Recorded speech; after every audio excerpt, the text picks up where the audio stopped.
Mortgage One Studios, Russ Clark with you, and Chris Larson's with me. I'm here. Must be Thursday. Yeah, Must be. How you doing? I'm good. That was a different intro music than I've heard. I just threw a little stuff on there. I haven't been able to find the stuff I was using yet. Oh, the Well, I guess I've got a copy of it. Yeah, I've got to download it. I haven't been that aggressive on making all that happen. but that was kind of cool, a little jazzy. I could leave it on, Yeah, just play it in the background. We could do that. Yeah. You've been watching everything that's going over in Iran and everything. Yeah, the ceasefire deal. No, we're not talking to Trump. No, we're not talking. Oh, all right, we'll take the deal. I thought that was kind of interesting. I think it's kind of the way it's supposed to happen, though. They're not going to really tell us, Right? Yeah.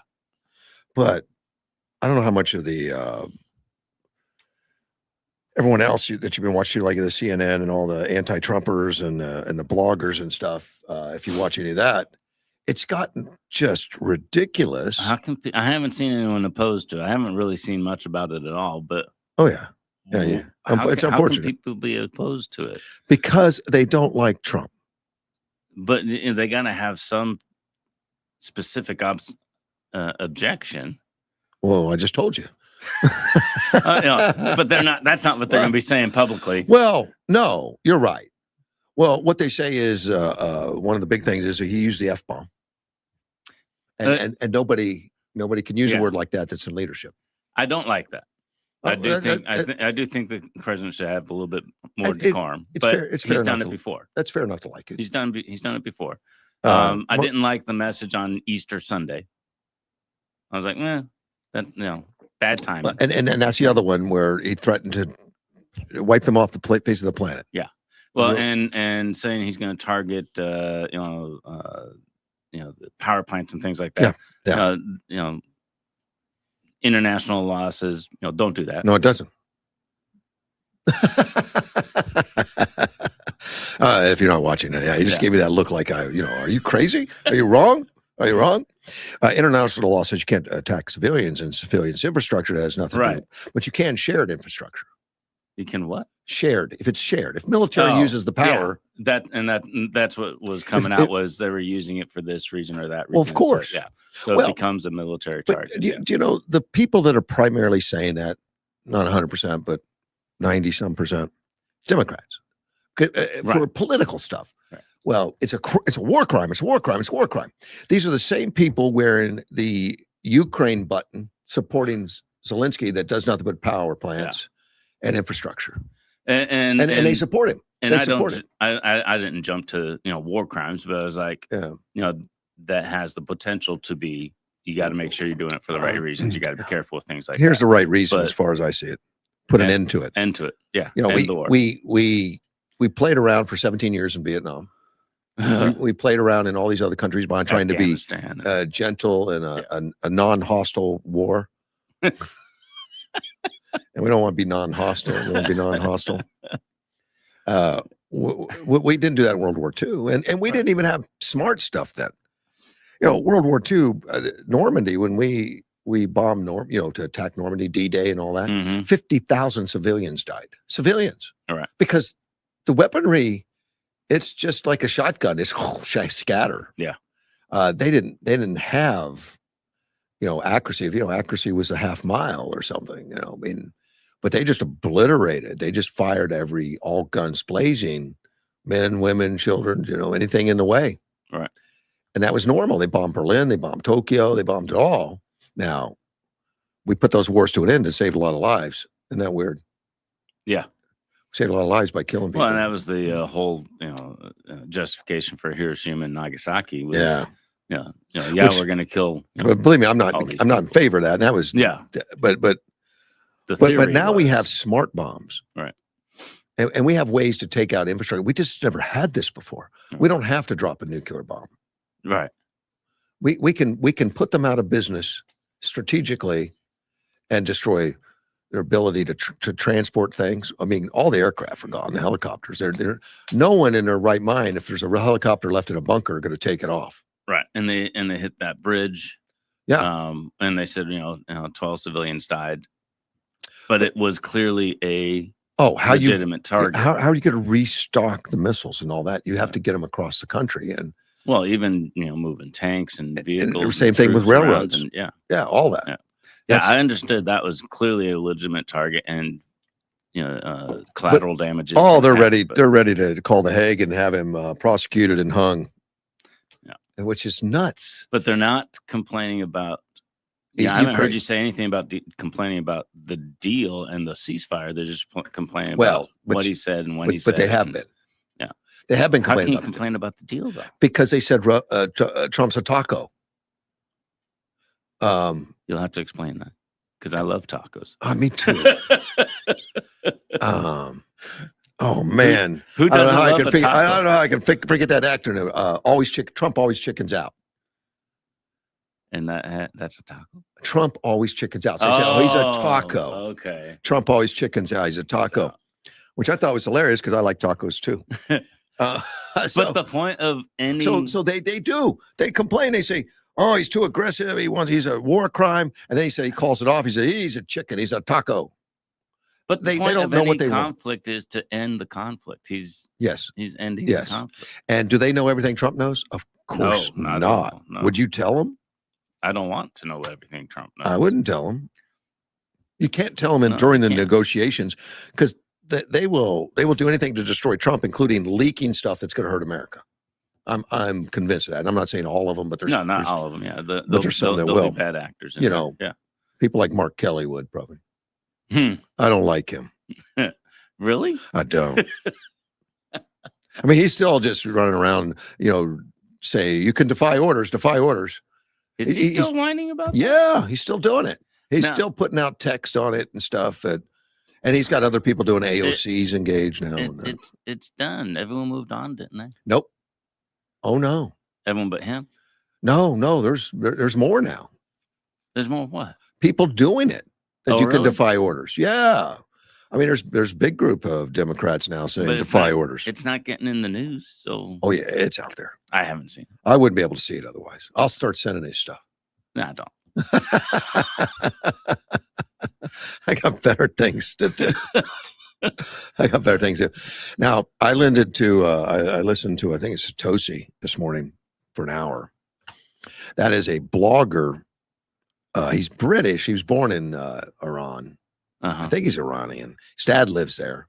Family, knows a lot of people there. He seems to be well connected. And he's been going on YouTube many times a day live, showing pictures of what's going on in Iran, and what the people are doing. It's not stuff I see on mainstream media anywhere. Right. I'm not seeing it anywhere. I see it with him. But he's got a map showing the cities that have been taken over in Iran by people that don't agree with the government. Oh, really? They've kicked the National Republican Guard out. That's interesting. Yeah, and in the last day, there's been 10 civilians shot and killed. The Republican Guards, and he's given a ton of information. And let me tell you, I'm the first one to say everything you see on the internet isn't necessarily true. Right. This guy seems tremendously credible. He's up to like almost 2 million listeners, watchers live now. And he's been on Fox News. He's been going to a lot of places and talking because he's really from the area. He really understands. He reads language. He understands. All right. Although his English is like, I think he lives in Britain because his English is like English, not American English. Right. But he's talking openly about which, in fact, while he was up there, he says his map is 2 hours old, and he just got another message. There's another city that was taken over. By taking over, protesters are going in and taking over the police departments, burning the police cars, and throwing the International Guard out. With just sheer numbers? Because they don't have weapons. No, they're taking the weapons from the police. Wow. And he talked openly about how things work in Iran when protesters happen, like on day 1, day 2 kind of things. And on day 2, it gets a little more aggressive. And then by day 3, the police come in and start shooting people. But we're on day 6 or 7 now.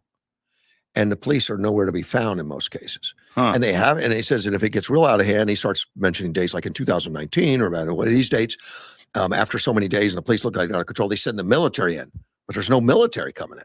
Right. I mean, these cities have been taken over. There's no military coming in. And they did have 10 people shot. I mean, the police are running through the streets shooting people. But he says totally different because they usually come in with like authority in the middle of the street and everything. Now they're in the shadows. They're afraid, he says. He said they're afraid of, there's so many people. Guerrilla warfare. And he showed a picture of one of the major cities where there was a bunch of protesters that blocked the street by standing on their knees on the street, and the police were right there. And I thought, man, that can't happen. You'd be dead in that country. Right. Which does happen, you know. Did happen. Yes, many times. But it showed the police there on motorcycles. And he mentioned that the motorcycles are a favorite tool amongst them. They used to be very effective, not anymore. The protesters have learned how to handle them. They learn how easy they are to knock over and set on fire. And he showed a lot of them on fire. Where the protesters, police come by and they just go beside them, push them to the ground, and drop a Molotov cocktail on it. This is Tosi, you said? Tosi or something. I'll send you a link of that if you want. Interesting.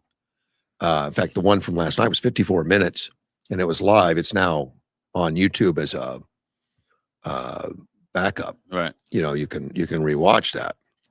And in fact, let me take a look because I've sent it to a few people this morning. Make sure I got it right. Because that's what needs to happen for all of this to settle into some sort of long-term. It's TOUSI TV. Tosi TV. Tosi. Yeah. Yeah. You know, that's the kind of stuff that's going to lead to long-term stability. Is the people. Well, and coming up and saying this is. We're taking an opportunity I've been watching this guy for a long time, and he's been saying the same thing, obviously. But he says now's not the time. Now's not the time. I mean, like days ago, people will kill you. The police will shoot you. Don't do it yet. Don't do it yet. We need Trump to bomb more. And there's people that he's talked to that are saying, please bomb more. You know, the guard, the military, the guard, which are a minority in the country, but they have all the power, they have all the guns, right? And once the people start getting shot, they run. Yeah, it's not a pleasant or jovial situation, obviously, but you know, it just came to mind the movie A Bug's Life, where they realized, you know, we got numbers. The ants, we have a lot more than the grasshoppers do. You know, which was a fun, pleasant movie, but it's true. You know, it's scary. If you have enough people, you can overrun anybody. And of course, the government has shut down the internet so that they can't communicate. Sure. And you can't do it. Yeah. But and Tosi mentioned this yesterday that for some reason the internet comes up sporadically. It lasts for a while and goes back down. Comes up. He's not sure exactly who's doing it and why. Well, the dark web is outside government control. I didn't mention dark web. He just mentioned the internet. I mean, like there was no signal. Right. Nothing. Dark web. Bright light, white. Yeah. If people have the right well, there are equipment, they can get it from satellites and stuff. He said there's some of that, but even the cable web. Oh yeah, that can be completely controlled. He says it comes up, and he says he doesn't know how, whether somebody's feeding it somehow from a different location, or what's going on. But people are getting some information out there, and that's how the videos he's getting are coming out. Is that web was sporadically coming out. Now, this guy made me, I don't think so. He does 3 or 4 shows a day. He's got a TV program that's been on for quite a while. He's been doing this kind of reporting for many years. It's just got interesting. That's all. Well, and that's the only way we can get anything that could even be remotely considered. Yeah, he's like trustful information. He's like that Shirley guy that went into Minneapolis with a camera. It's got to be something that bypasses the Iranian government completely. Yeah. Well, otherwise we can't. Well, even the announcement that they took the deal in Farsi, it had an extra statement, a line about I forget what it was. Let me tell you, you probably haven't really seen the real deal. What's that? the deal they took. You know, the whole thing. Look, they came out with a 10-point program early on, that. but that's not the program that Trump agreed to. Right. But we got Hakeem Jeffries and all these other people out there screaming, "I get this deal's crazy, it's dome," and and all that. They've not seen the real deal. It's not, and Trump's people have to come out constantly and tell them that. Like, look, that is what you're reading is fake news. That's not what we did. I mean, that was redone. Right. And now, for security reasons, they can't put it all out there. I'm sure, yeah, because these, the mob's already trying to kill all the leaders. Yeah, and you got other factions. You got because some of the leaders agreed, and I don't know which ones. Who knows who's in? I mean, it's down to third string now because they've all been killed. The leaders that agreed to the deal had the radicals attack them, plus the ones that want to get rid of both groups are attacking and taking over cities. Right. In a country 2.5 times the size of Texas. I mean, it's so big. It's not easy to manage, and when all your management's gone, I think it's even tougher to manage. Yeah, chaos, I'm sure, is reigning over and the communication's sporadic, and they chewed up the communications, satellites, and all that kind of stuff. Let me take Carl real quick. Carl, good morning. Hey, Carl. Hey, good morning. How we doing? Good. Well, anyway, I was just going to give you an update on our fine children that molested my sign. Okay. That fine little gentleman, it's going to get to go to municipal court for doing this one.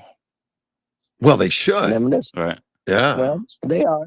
Yeah. Well, the date is going to be 4/23 of 26 at 8 a.m. in the morning. That is a Thursday. That man, that young person gets to go in that court and explain to me why he tore down my sign. So, good. I'm sure that's welcome news for you and your family. Mm-hmm. Well, I would. The question I think everybody and people should want to know is, what is ICE doing wrong? That's what I don't understand. So. Well, ICE, what ICE is doing wrong, and I think it's easy to see. They're making progress undoing the chaos that the Democrats are living on. And the Democrats don't want the chaos at all cost. I mean, they want it. They want the chaos. And that's what keeps them in power. Yeah, but I doubt this kid understands any of that. I'm sure. Oh, it has nothing to do with that kid. Well, but if you're asking why did you do that? Oh, it's going to be well, I saw what was going on the news. Oh, no, I'm speaking of he's talking about ICE. Yeah. I wasn't talking about the rapist, but everyone's going to say, no, the rapist shouldn't be on the streets. But then what rape? Or the molester or whatever. No, he's talking about his sign that got. Oh, his sign. I'm not son. I mean, sign. No, son. No, he's talking about the that kind of stuff. But the Democrats love chaos. Yeah. And they wanted that rally to happen. They wanted all that stuff to happen. And even if it's tearing up his sign and all that kind of stuff, they're going to come to support it. They are, because it's just a kid. Leave him alone. Oh, yeah. I mean, I'm willing to bet they're just going to leave the kid, flapping in the wind. Just I don't see loyalty from. You think people are going to show up there and support the kid? Yeah. Well, I don't know. I do. But hey, you know what? He did the deed. He's going to have to pay the crime. Mm-hmm. Yeah.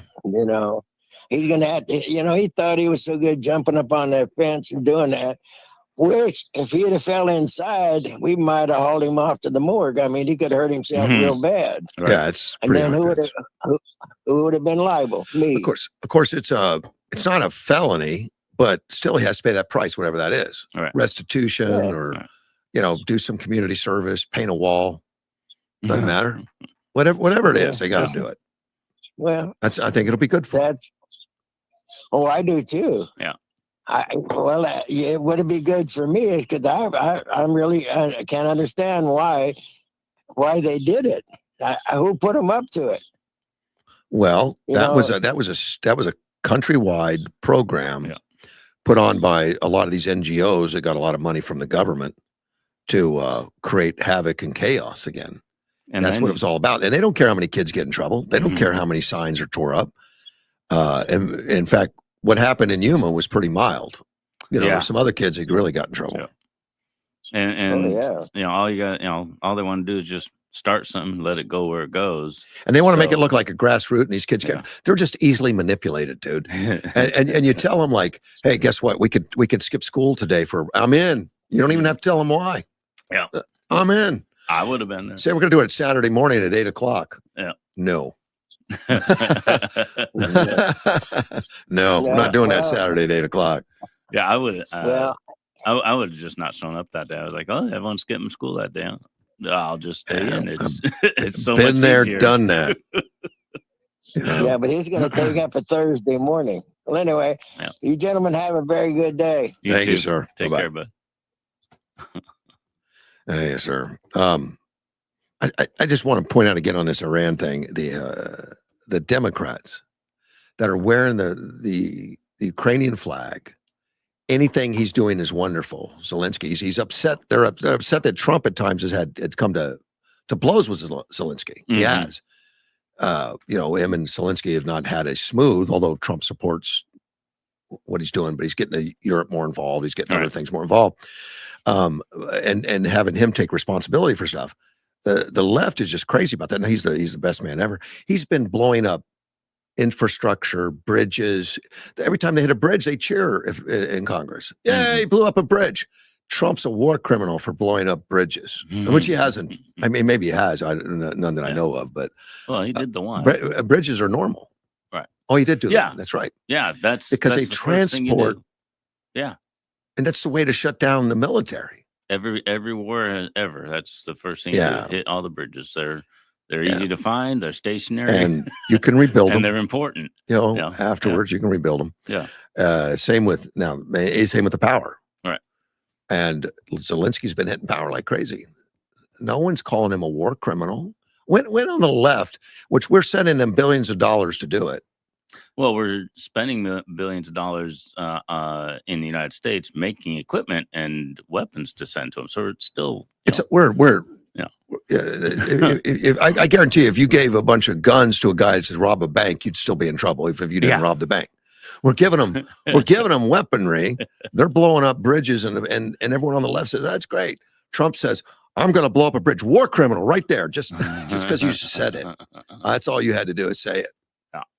So they're out of control. I mean, our own country's out of control. I mean, they don't see the big prize and what's trying to happen here. 47 years at war with Iran, and it needs to come to an end. And no one's had the Yeah. guts. And we keep saying there's plenty of Democrats that are seeing the benefit of ending this war now and getting things done, but they're not the vocal ones. No. You know, we hear the higher ups, and then we hear from the ones that just follow like sheep without thinking things through and take in whatever they're given. And then you got the ones that are like, no, that's. I think you're right. But I do think they think it through. But the only thing they're thinking is power. We got to get Trump out so we can be in. There's going to be those ones too. Yeah. And a lot of the European countries, as soon as they signed the agreement, which is fragile it's not done. No. I mean, signing the agreement is just another step to peace. It's not peace. Well, they were, both sides, everyone was shooting, launching missiles as it was being signed. So, for hours afterwards, even. In fact, I don't think Iran shot any today, which I haven't. It's been a Well, little early for I me was to know listening to that. it this morning. They said none today. That's like the first day. Yeah. Of course, the thing's been in effect for a while, but this is the Right. first day that no missiles launched. It took them a while to get it done. The communications are down. Oh, possibly, yeah. and everything else are all down. But this is a step in the right direction. But there's the It left. is. The left's not out praising it by any means. But the European countries that shut us out, UK wouldn't come and help. Right. And I got a story on them I'll talk about a little bit. France, Spain, Italy, they said, those air bases on our, that are here, your air bases that you pay for and all that, you can't take off or land because of this. Right. You can't do any of that. We couldn't even fly over the countries if we were en route. No, you got to go around our country. You can't even use our airspace. type stuff. As soon as it happened, they come out and praise the fact that it happened, and talk like we're there to support it and all that stuff. You're going to show up now Right. for the congratulation party all of a sudden, and Trump's pissed. He's mad at NATO. He's mad at the lack of leadership, and these guys who are much more in danger. Yeah, hide their head in the sand. Yeah, and that struck me too. The threat level you would think would be more sensitive over there than it was here. We're separated by a whole line. But they're about ocean, peace. It doesn't matter. Yeah. If we just talk to them nice. So at some point, you got to realize that's not the pathway. These guys want to kill us all. Yeah.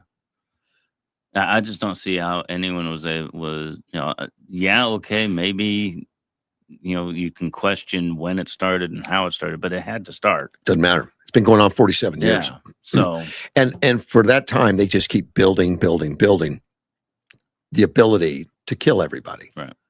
That seems to be their mission. Of course, it's Israel, and then the big Satan, United States, are the bigger right.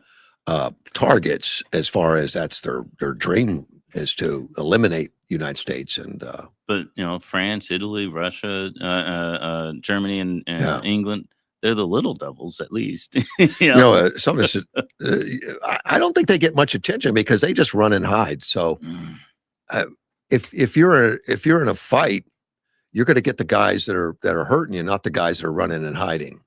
Right. So they're after us. I mean, would eventually they get to those guys? Yeah, just like in Germany, when Germany started, killing Jews and other stuff, they thought, well, at least it's not me. Up until it was. Yeah. Yeah.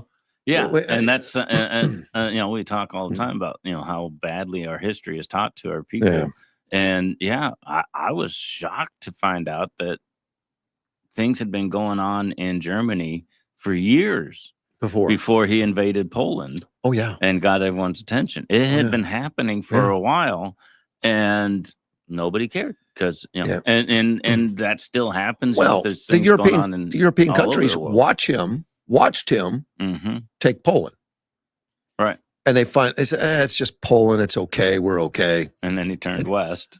Well, yeah, nobody stood up to France, and hold on. Well, France built a wall that they thought would stop it. They just walked around it.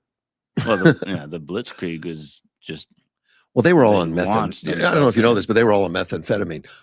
Hitler pumped them up. Oh, I'm sure. Yeah. On methamphetamine, they would go for days, right, and day and night. I did know about that. Yeah. And something that the meth does, it takes away your morality. Your thought process change. Mm-hmm. So they became more bloodthirsty as time went on. Of course, then they'd crash for a day or two. but at some point you do crash. But that was a normal pass them out, boys. I mean, that was prescribed by the military, right, to pass the methamphetamine out and just hype them all up. And those guys would run into battle. They were fierce, right, till the meth wore off. Yeah, but that's when they were willing to do anything, horrible acts, because after a couple of days of not sleeping, apparently, and you're on that stuff, your world's different. Yeah. It's like playing a video game, I guess. That didn't reach, but that was a brutal deal. And if you think Iran's no different. No, I think Iran is different. I think Iran is, at least Hitler had a goal in mind of, gathering up all of the German peoples and I have to attack these people because they're going to interfere and so on. Iran just wants to, wipe everyone out. Right. Yeah. The same tactic. Of course, they took over France, not German. I mean, they weren't German people like that in France, but they knew that, they want as a one world order thing. They wanted to be king of the world. Yeah. So. Which that's what they accuse of Trump. And you notice Trump didn't take over Venezuela. He just controlled it. And said, put somebody in that we can we can trust. Deal with, and we'll be okay. Yeah. And the same thing is happening in Iran. And those people aren't working out. Put somebody in that will, and we'll talk. Somebody's going to bring peace and stop it. then that's what he cares about. And Ukraine, all he wanted was peace, even if Ukraine had to give up property. Now that didn't set well with Zelensky, and they've had, but he was, I still don't like that. He was ready to give you 20% of, give Russia 20% of Ukraine just to end it. And nobody, Putin didn't agree. No. Zelensky didn't agree. I don't agree. I wouldn't have either. Yeah. I mean, that's been like, okay, we'll let you have Florida and California as long as we get peace. All right. I think that's just rubs me wrong. Well, it just, a few years down the line, they're like, all right, let's do it again. And we're going to get a couple more. And course, then we'll do it again. I would negotiate. Just we'll give you Florida. No. I mean, not Florida. You can have California. California. We'll keep Florida. Yeah. You can take California. They're such a mess. You'll give them back in a year anyway. Yeah. You're not going to like it. That's not going to. That's why you were willing to give it up so easy. Okay. So Trump met with the NATO chief, yesterday. After he bashed him for good reason, I think. NATO turned their backs, didn't help. The European countries and NATO turned their backs, didn't help. Not all of them. But. And I wonder, are they just being petty? Oh, you didn't tell us ahead of time, so we're not going to join in. That is it. Legitimate concern. That's what they claim was the reason. You didn't tell us ahead of time. You can't. Right. I mean, how could you say, okay, this is a secret. Don't tell Iran. We're going to do this and this and this. It would have gone there. I mean, but they did tell him right afterwards. I mean, as soon as it started, and said, we'd like your assistance. But the assistance was in minor assistance, let's fly over, let us land there. Right. Maybe you could help us with some strategic stuff or whatever. They had the war part done. We're doing that. Yeah. And we were already we want your support. Wouldn't even give them that. And so they met with the NATO chief. I forget his name. I don't have the article in front of me, but he came out of the article and came out of the meeting and do a press conference, and he said, I can see some of Trump's points. But right now, Trump is saying we shouldn't even belong to NATO. Now, my first reaction is I hate NATO, but I didn't think about leaving NATO. Right. Does that make sense? I think it's necessary to have something in place. Why? I think it could. We need to at least give the impression that we are trying to be friendly, we can be friendly and not be in it.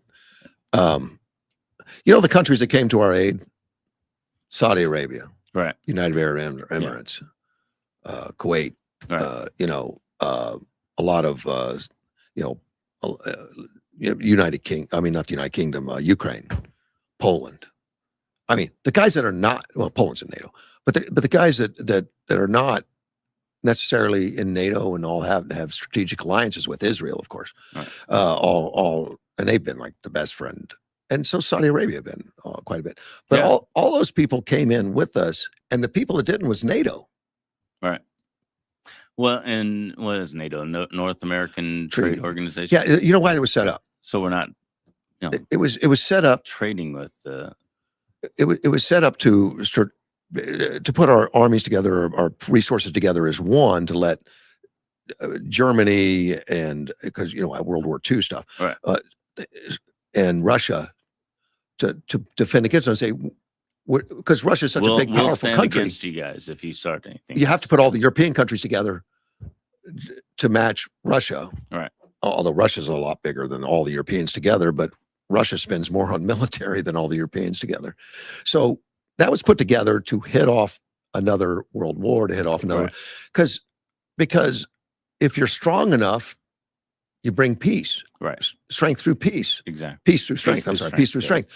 And that's an old axiom. Everybody knows it, and it works. Peace through strength. You're not going to attack the strong guy. You don't walk into a bar and say, who's the biggest guy, and hit him. I mean, that's a fun movie, but that's not reality. Right. And so that was the strength through peace on the NATO and all that. But we are such a big part of NATO. We dominate. That we don't even need them. Everything. We're bigger. I mean, if you took us out of NATO, we would be bigger than NATO by ourselves. Oh, yeah.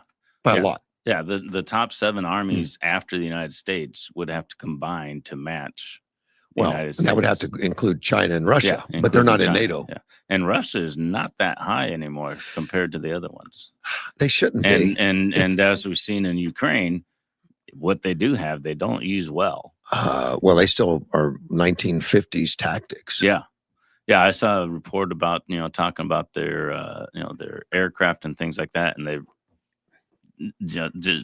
They don't have. It's not effective anymore No. compared to what we have. But the question comes in about dropping out of NATO, and I like David Hansen's answer to that. He says, "Don't drop out of NATO. Just let it die on the vine." And I like, because he recognized also it's a dead organization. Yeah, it's not going to go anywhere. Just let it die on the vine. He said, become like, so just become Canada. Like Canada doesn't contribute, doesn't do much. I mean, very little. Mm-hmm. Unlike United States, I mean, we're by far the biggest contributor, the biggest everything. He said, just say, hey, we're here, Canada now. We're just going to give you as much as Canada does. We'll match that. And then just let it die. You don't even make a big deal about it. And then when they call you and say you want to help out, say, nah, not my war. and that's what the NATO countries are doing. Yeah. They're not there to help. And he mentioned like many of them, like Falklands, when UK got in trouble in Falklands, right? Who came to their aid? The United States, man. We came, we brought them fuel, we brought them supplies. They couldn't supply themselves. They weren't big enough to take care of the Falklands. We had to go in and help them and get that done. We had to help them in Libya. We had to help them in a lot of places. We go in and, yeah, we'll help you. We'll help you. We'll help you. And then we asked for help. It's like nobody. And we were just looking for, support. Logistical stuff. Yeah. And if anything, just say, I'm on your side. And they said the opposite. They were like, all these progressives. Mm-hmm. No, we believe in peace. I don't want to help you. They believe in power. And if a conservative is going to get power, we're not going to help. And that's just a sad situation of today. Yeah. So I like David Hansen's answer. We say, okay, NATO, we're with you. Here's our annual contributions now. We're going to match Canada. Yeah. I've lived in a NATO world my whole life, and the idea of a non-NATO world is strange to me. Well, NATO didn't exist until 50s, right? It was after World War II. Yeah. There was a League of Nations that was. Yeah. That was prior to World War II. They didn't really get going. I mean, we turned it down. Well, that turned into the United Nations. Well, the idea NATO is did, a separate organization altogether. Right. Okay, that's right. But I've never known a time when we didn't have. United Nations is another one on my list to get rid of. United Nations is a joke. Yeah, I mean, I'd start. And we fund all that too, man, or a lot of it. Yeah. We are a major contributor, and we need allies. We need it. And Victor David Hansen also suggested we need to revisit where we put our air bases and stuff. And look, we put those bases in there because of World War II. Yeah. To make sure that doesn't happen again and protect those places. Right. But things have changed. We're different now. And the armaments are different, the wars are different. And we can relocate to Poland. That helps us.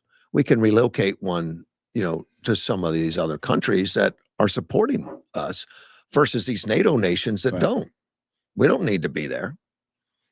Well, and just even if we did want to stick with the NATO countries, our technology is so much different. We don't need to be in all these tiny little. A lot of technologies the same though. The different. I mean, they fly F-16s, they fly F-35s. No, I mean our technology. That's what I mean. Yeah. No, our technology's over there. Yeah, in the F-35. We don't need to have as many bases, I think, to be as effective. But look, so we can actually cut down. But you put all of NATO's armaments together, it doesn't equal ours. Nothing, not even close. No.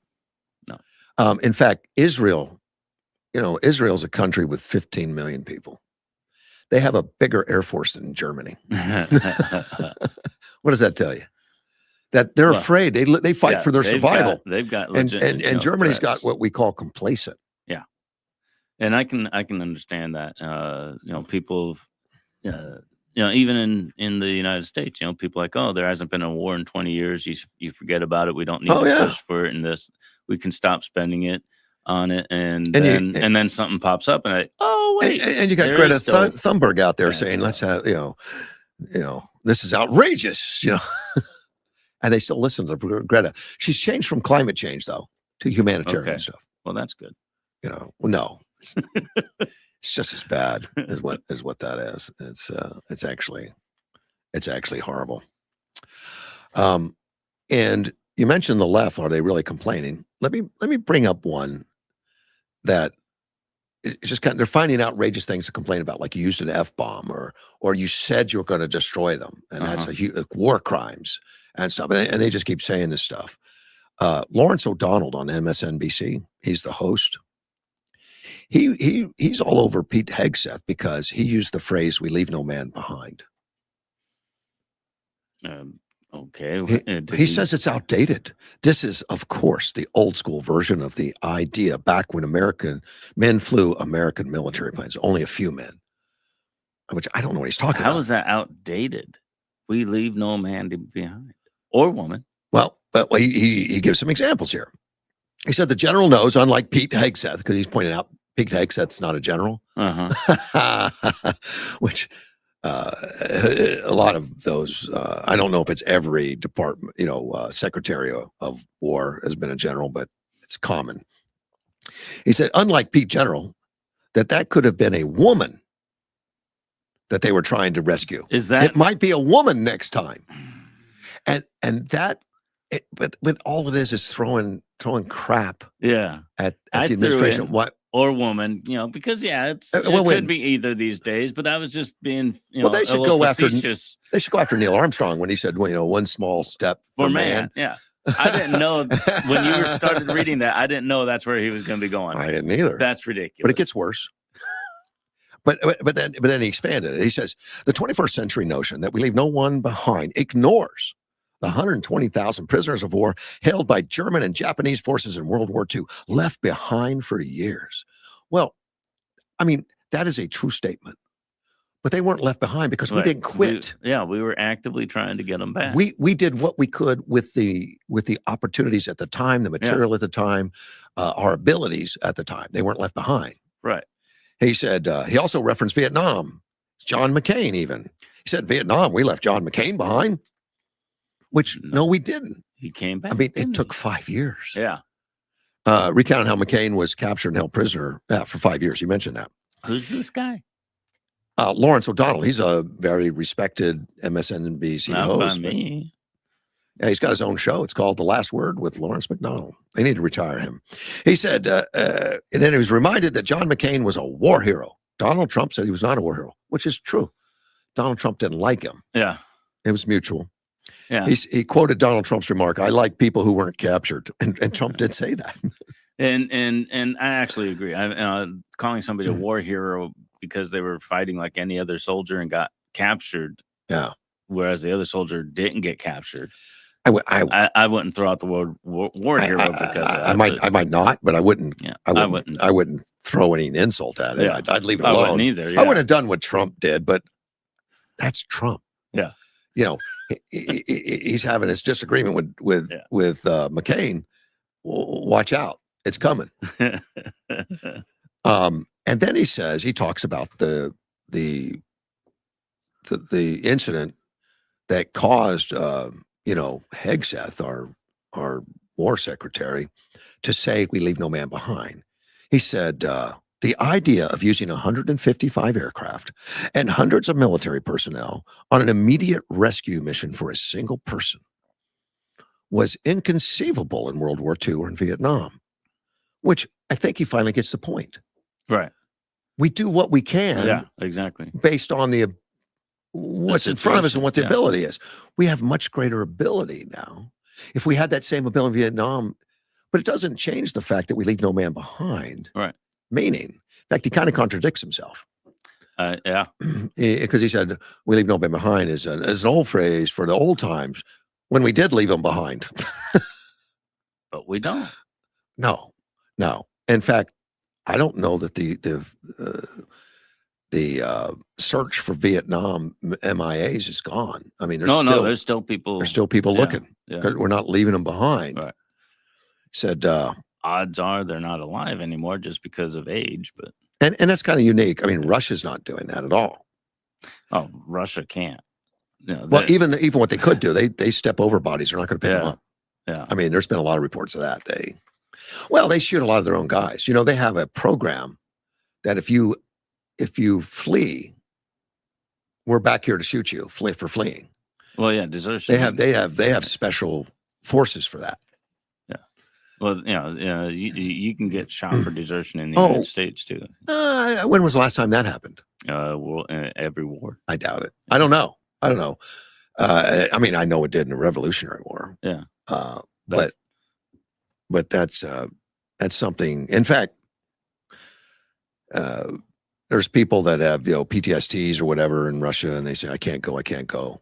They torture them, man. They put them in basements. They tie them to trees. There's a lot of documents on that, that kind of stuff. In fact, a lot of them, when they do desert, they talk about it, about how they're treated by, intimidated to go to the front for whatever reason. And their losses are so high in Russia, just terrible. But Lawrence says the idea ignores history. The phrase has evolved beyond its original meaning and should reflect both modern service members and historical context. What the heck? Yeah, I don't know why is he talking about? I don't know why you're giving this guy any time at all. It's just Here's ridiculous. Why. Because the left rally behind these kinds of things. The left are undermining our organization the best they can, whether trying to do whatever they can to get in power. So they're trying to diminish the popularity of Hegseth. They're saying that, in fact, they want to impeach him. They've gone to try to impeach Hegseth. Yeah, I heard that. I just can't even wrap my head around anybody questioning Leave No Man Behind. It's just, it doesn't register in my brain. And we have a lot of people in harm's way right now in our country with our American flag on their shoulder. And these people are taking shots at us. Yeah. And at the leadership and stuff and that could get people killed. We don't want the confidence of our soldiers to be shaken. No. I mean, I don't want to lie to them, but these kinds of things are stupid. Yeah. Just, they must sit around in think tanks and what can we say to slime them? Well, why don't we slime them because they use the word "no"? We leave no man behind. Good idea. Let's figure out how to do that. I just can't even understand how that thought would come up in anyone's mind. This isn't a blogger with 50 guys. I mean, this is a headliner for MSNBC. That's ridiculous. It is ridiculous. But the left forgives ridiculous. I mean, look, AOC, Maxine Waters, they can say whatever crap they want. They're not going to get any shade from any of these people on the left. They support them. Look at Newsom. Newsom has been ridiculous for many years. Yeah. And he's still the leading candidate to be president for Democrats. Right. And he's destroyed his whole state, a big state. Yeah. I was reading an article just yesterday that there's some Republicans in California running for governor that might be able to pull off the top two spots in their jungle. That's correct. Yeah.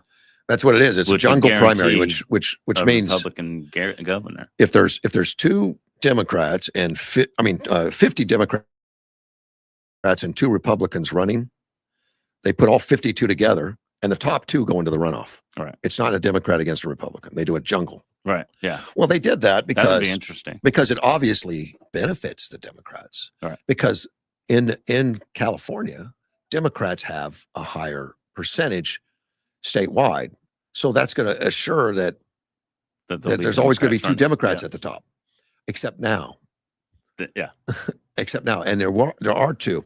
That may change for this reason, though, because Trump picked one of them to endorse. Right. And if all the votes go to the one, then there won't be two at the top. Right. There'll be a Democrat and a Republican, like a regular election as we know and understand it historically in the United States, where the parties go against each other. I just thought it was interesting that the jungle style could end up with two Republicans on the top. Well, here's what Democrats are doing about it is they're trying to take attention away from it and trying to not give attention to the Republicans. In fact, there was a major debate set up and it got canceled. Oh, really?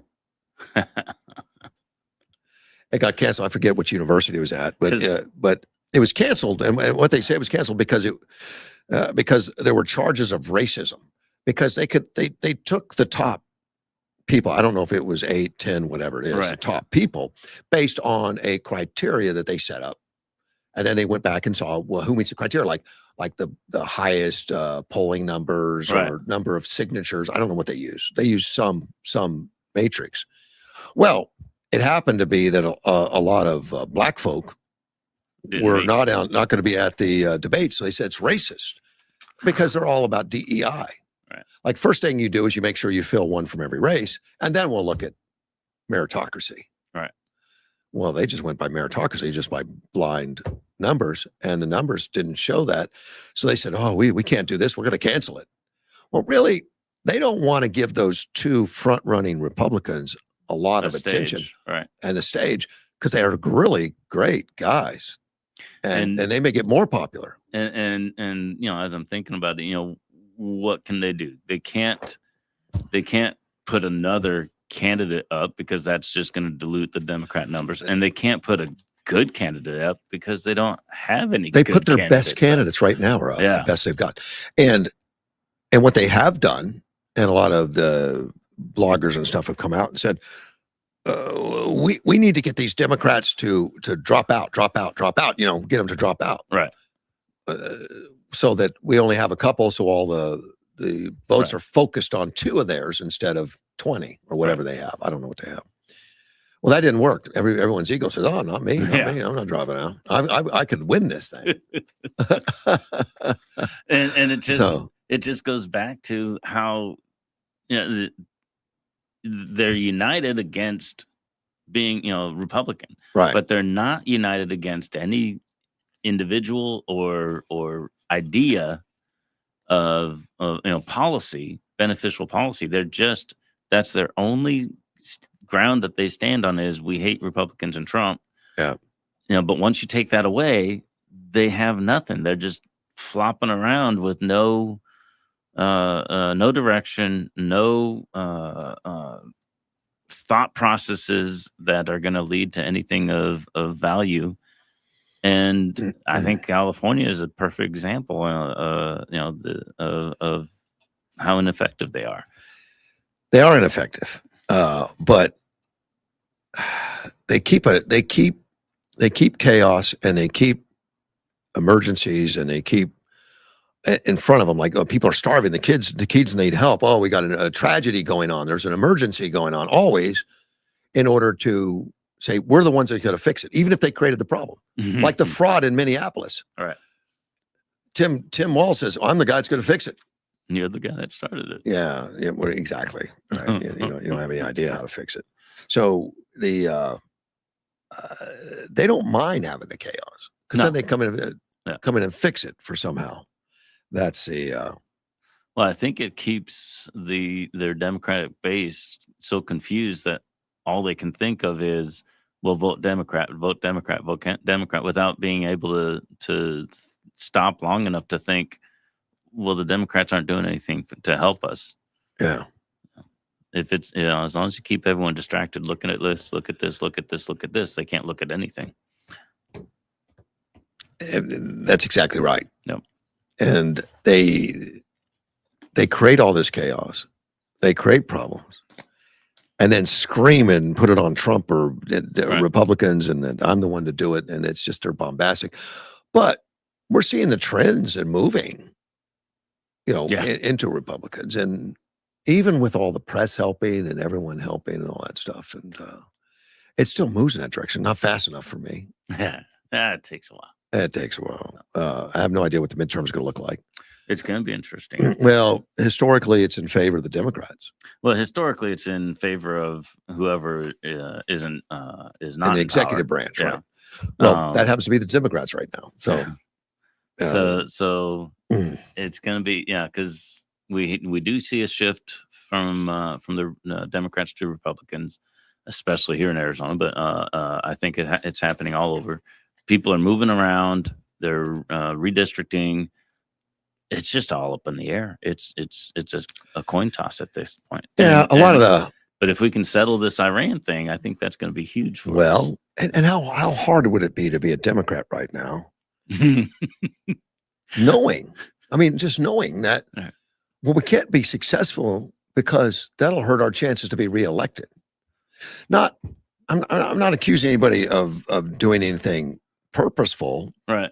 but definitely downplaying success, Well, and they're- downplaying all this stuff. Yeah, and like what we've been talking about, complaining about, and I didn't like the way Trump said it, announced things, and but I didn't say anything. It was done. We move on. But they're harping on that. They're harping on this no man left behind kind of thing. So they want the war to end. Go ahead and do that. Finish it. But we're gonna badmouth it in the press because we don't want you to succeed. There's been some leaders from that area, from some of the other countries and stuff, that said those words are what made it happen. The negotiation, Pakistan. Oh yeah. Yep. That he had to do that to make it happen. So well, and there's an article, a pastor. Somebody asked this pastor, what do you think of him doing that? And he says, well, if he was my third grade Sunday school teacher, I'd have a problem with that. But he's the commander in chief. He's got different purposes, different goals, and that's what he wanted to do in the moment. That's what he felt was necessary. Okay, if it's effective, great. And I think that what you're saying there is gives credence to he had to stand up strong and throw some harsh words out there to get some attention, so we could end this and get it done with. So and I'm okay with it all. Yeah. And is he's hyperbolic at times and stuff like that? Yeah. Would he have done it? Nobody knows. I don't know. Yeah. I've actually, last week I think it was. I was frustrated. I was like, quit giving them an extension on the deadline. Just be done with it and finish it. But there's things going on behind the scenes we don't know. Yeah, we don't have any idea. That's why I was when he said that I didn't like that he said it on Easter Sunday. No. I didn't like the F word, but he said we're going to do it. We're going to do it now. I was like, all right, great. Let's finish this. And some of it maybe he doesn't have everything in place right now like he wants. We know the Boxer is one of those ships that's coming, USS Boxer, that may be necessary to open up the Straits of Hormuz. At least it's been suggested, not by Trump, but by others, Right. that that's a vital piece of hardware because it has those amphibious ships that can land on land. They're hovercraft type stuff that can go right up on the beaches. They're assault vehicles, and they can carry heavy equipment. So and they won't set off the mines. The delay to the Iranians. All right, well, we're talking. So to show my good faith, I'm going to give you more time on your deadline, but it's actually to give troops, the equipment time to get into position. Oh, maybe that makes sense. And that would be legit. And we don't know for sure. I don't know, but that we don't know. That would be legit. Yeah. But they've been doing this. The Iranians delay all the time just out of policy. Right. That's what they do. Well, they're doing the same thing. We're going to put it off until while we do our thing, behind the scenes. And that actually makes more sense now that I think about it. It's all possible. Yeah. And it could be, he is dealing with some leadership in Iran, and we don't know exactly what they've got to do and how they've got to do it or what pressures are under. And I trust Trump. And these people would say, well, Iran came out and said it's not true, so it can't be true. Iran's a big country, and it's fractionalized a little bit right now, and it's confused. We don't know who he's talking to. Anybody could. And we don't know who's speaking for Iran. Yeah. Who knows? It could have been a Delhi. Exactly. So these guys got to be. Well, Trump's lying because this guy in Iran said it's not true. Yeah. This guy or the internet said it. I don't know. But that's the same thing they were saying about Trump. Who's Trump talking to if nobody's in charge? But this guy that's in charge told us. Yeah. That. I trust. I trust that Trump knows more than we do, and he's probably better at it. Yeah. Well, and I think he's surrounded by people. He's got good advisors. Yeah. Yeah, and he has a great track record. And you look at the results. Yeah. We went in, we took out the bad regime, we stopped the nuclear. That guy had something to do with it. We stopped the nuclear program, and now we've got them and ceasefire. Some intelligence reports have been released now that said Iran was truly days away from being able to put something together for nuclear. Really? Yeah. So I don't know details. I don't. And I don't know how true that is because I haven't seen it. But It kills me that the Europeans were surprised when the Iranians launched missiles that could have hit all these places in Europe, and they're like, "Whoa, we didn't know they had that capability." They launched missiles that hit places that they're not supposed to be able to hit. Exactly. Yeah. So that just brings up the question of what else we don't know what we didn't they know have. About. Yeah. Right. that made me chuckle a little bit when the I think it was France was like, "Whoa, but they could even hit us." with that, they wouldn't help. Yeah. Isn't that something? Just let America do it. Spend their money, spend their blood, spend their treasure. Yeah. On all of that and their hardware, and we lost a lot of planes already. Yeah.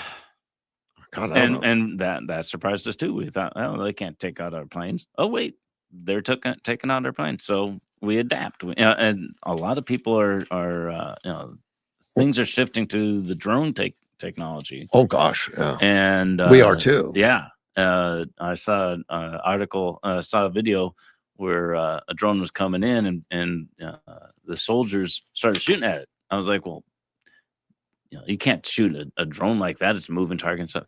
But they've got new weaponry that does more like a shotgun type of shot instead of a single bullet because of drones. But they got to get so close. It's a scary deal. Yeah. Well, wait till that bomb gets real close and shoot. Yeah.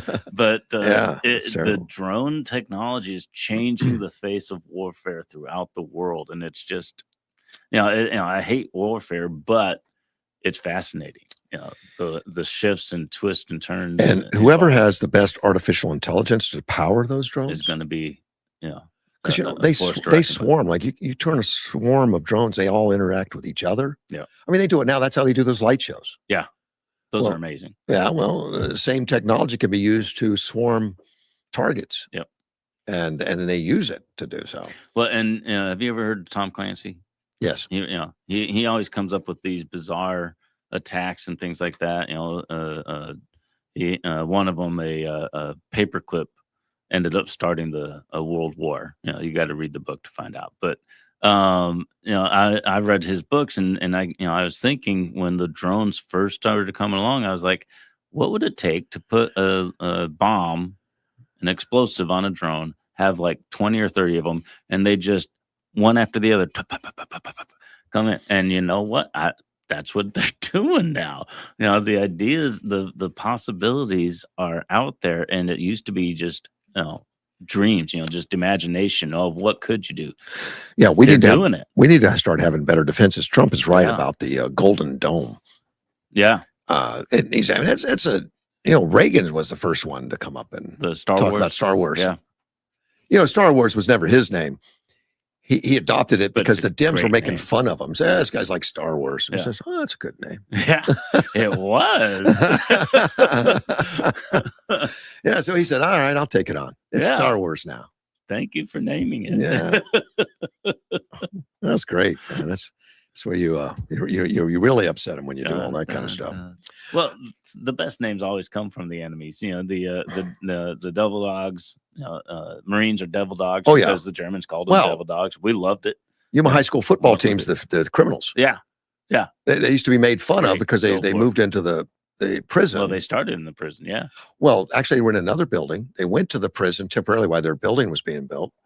And they got called. You're nothing but a bunch of criminals. And I said, okay, I'll take it. We'll go with that. The best names come from your opponents. Yeah, opposites. I like it a lot.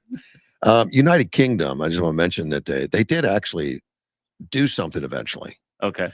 They put the U.S. Let me see. No, it's not U.S. It's HMS Dragon. It's a destroyer, and they put it into the Mediterranean to defend some United Kingdom assets. Okay. And of course, when the thing first happened, they of course spoke out against it, and they're not going to. It's not my war. It's not my deal. They're good friends. They are, and they weren't going to do it.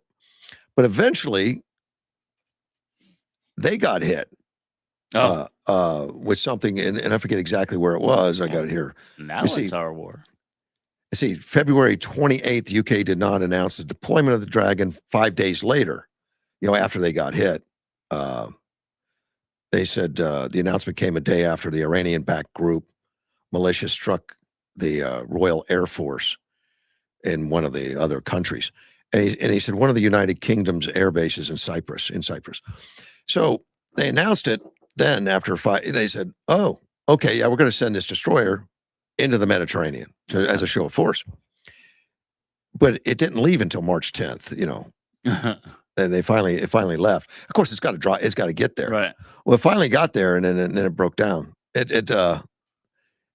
is facing issues of onboard water system.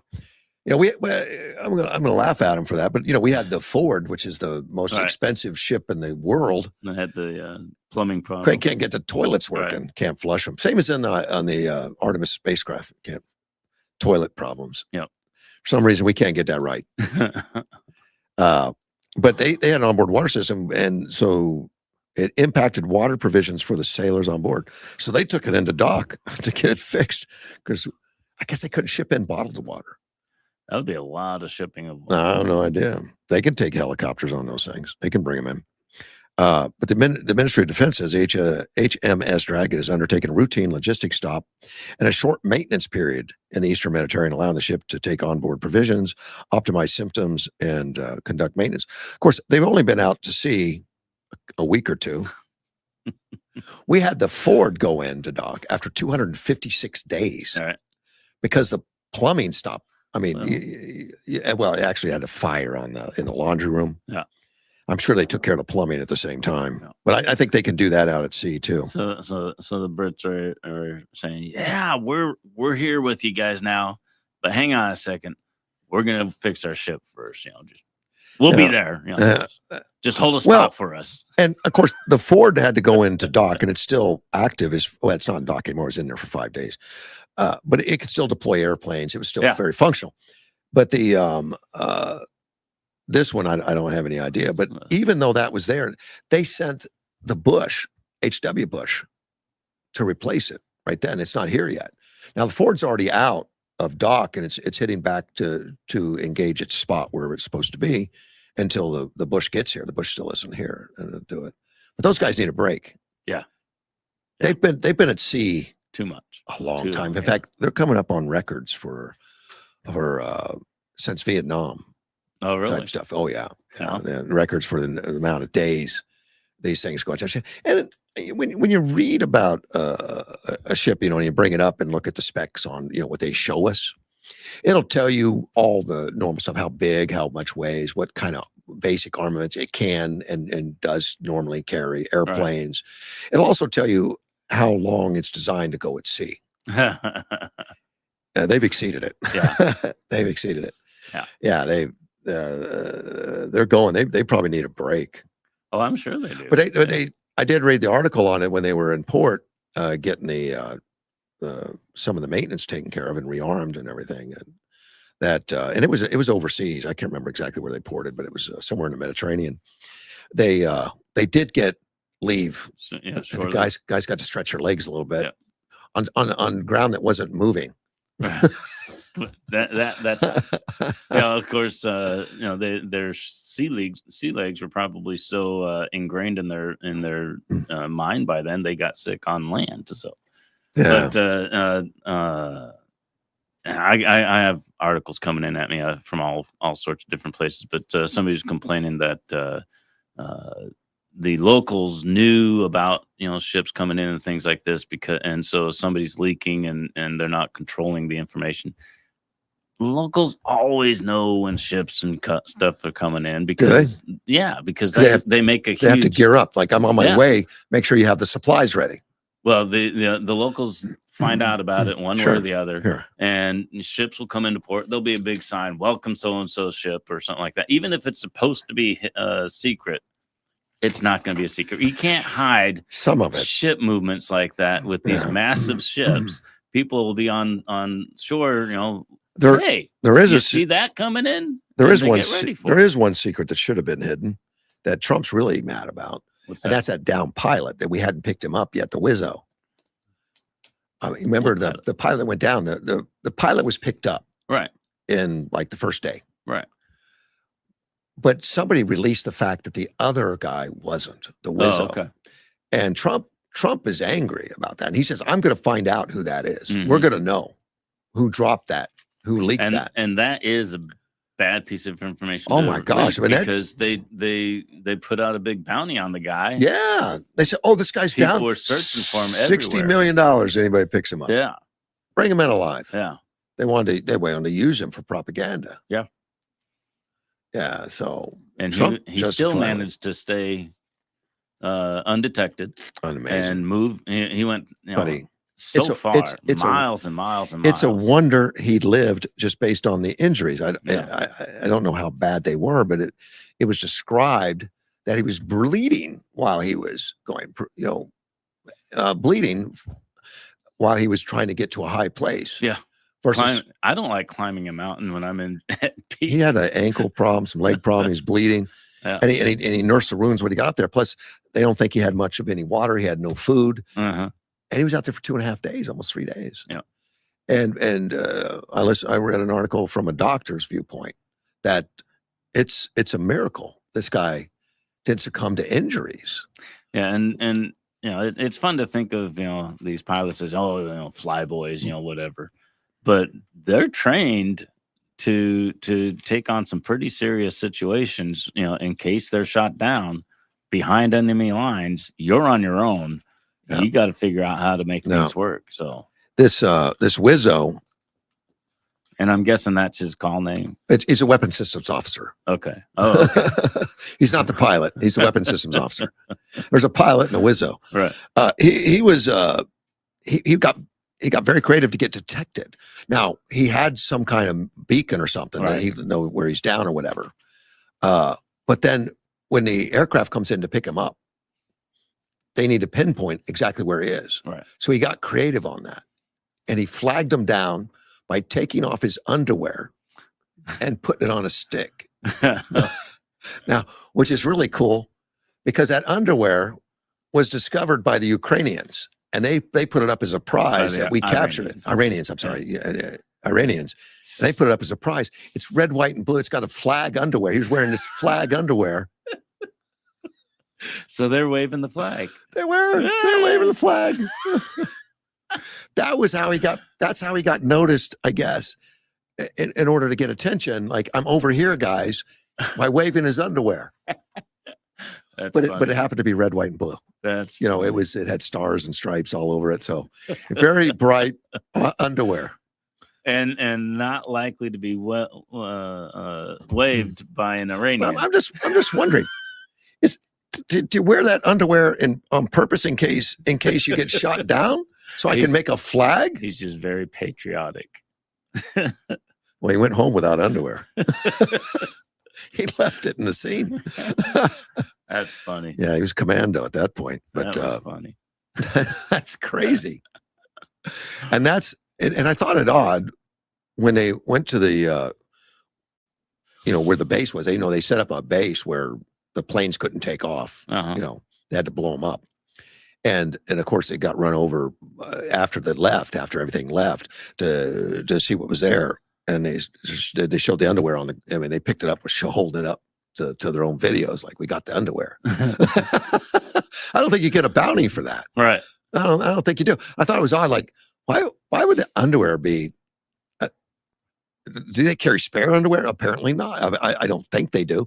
This was. Then I found out that he used that as a flag. Mm-hmm. So he must have taken it with him when he got picked up, and they went back to the home base, and he dropped it, and they flew out of there. That's funny. Yeah, I like that. and they blew up 3 little helicopters, as well as the 2 big C-130s. Right. They had to. From what I heard was the C-130 landed, but then the ground was too soft and kind of sank in, so they destroyed it on purpose. There were 2 of them. Yeah. And I think they carried 3 of the little birds, which those little helicopters, and those are well armed apparently. Yeah. And that's what they used to go in and get him, and to stop the progression of the enemy that was going after him, Yep. along with some A-10s and some other stuff. Some A-10s took fire doing that, flying low, Yeah, we and knocking out roads, knocking out people to stop them. yeah, we put a lot of There's resources into getting that guy back. like 155 airplanes, and Yeah. some of them used as decoys. Yeah. They were hovering over spaces where he wasn't to get people to to think he was distract, over there. all that stuff. There's a lot of people that have written it. It's going to be a movie, and it's going to be. Actually, we'll go. I'd if watch that is. movie. Yeah. Maybe you could have Tom Cruise as the Wizzo or something. I don't know. Waving his underwear. That's how you get out of trouble. I should buy a pair of that underwear. I forget the brand. I mean, you can see the brand name in the pictures if you bring it up. Yeah, you need to Google that. Underwear the Wizzo wears. I'll bet that's going to be on back order after a while. I mean, I wonder if he's going to get some royalties off of that. I hope so. It's well placed. Yeah, that was a good art. That was a good advertisement for those guys. I don't remember. I'd tell you what it was.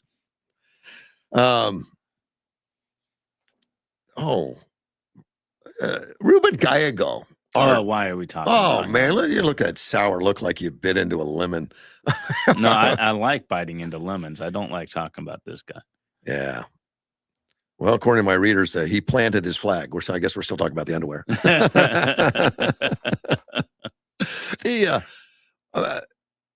Gallego, I don't like him. No, I mean, his policies and any what he stands for and all that. Person would not like him. But he's getting himself into a little more trouble right now. Good. And I guess I knew it, but I didn't think much about it. But he's good friends with Eric Swalwell.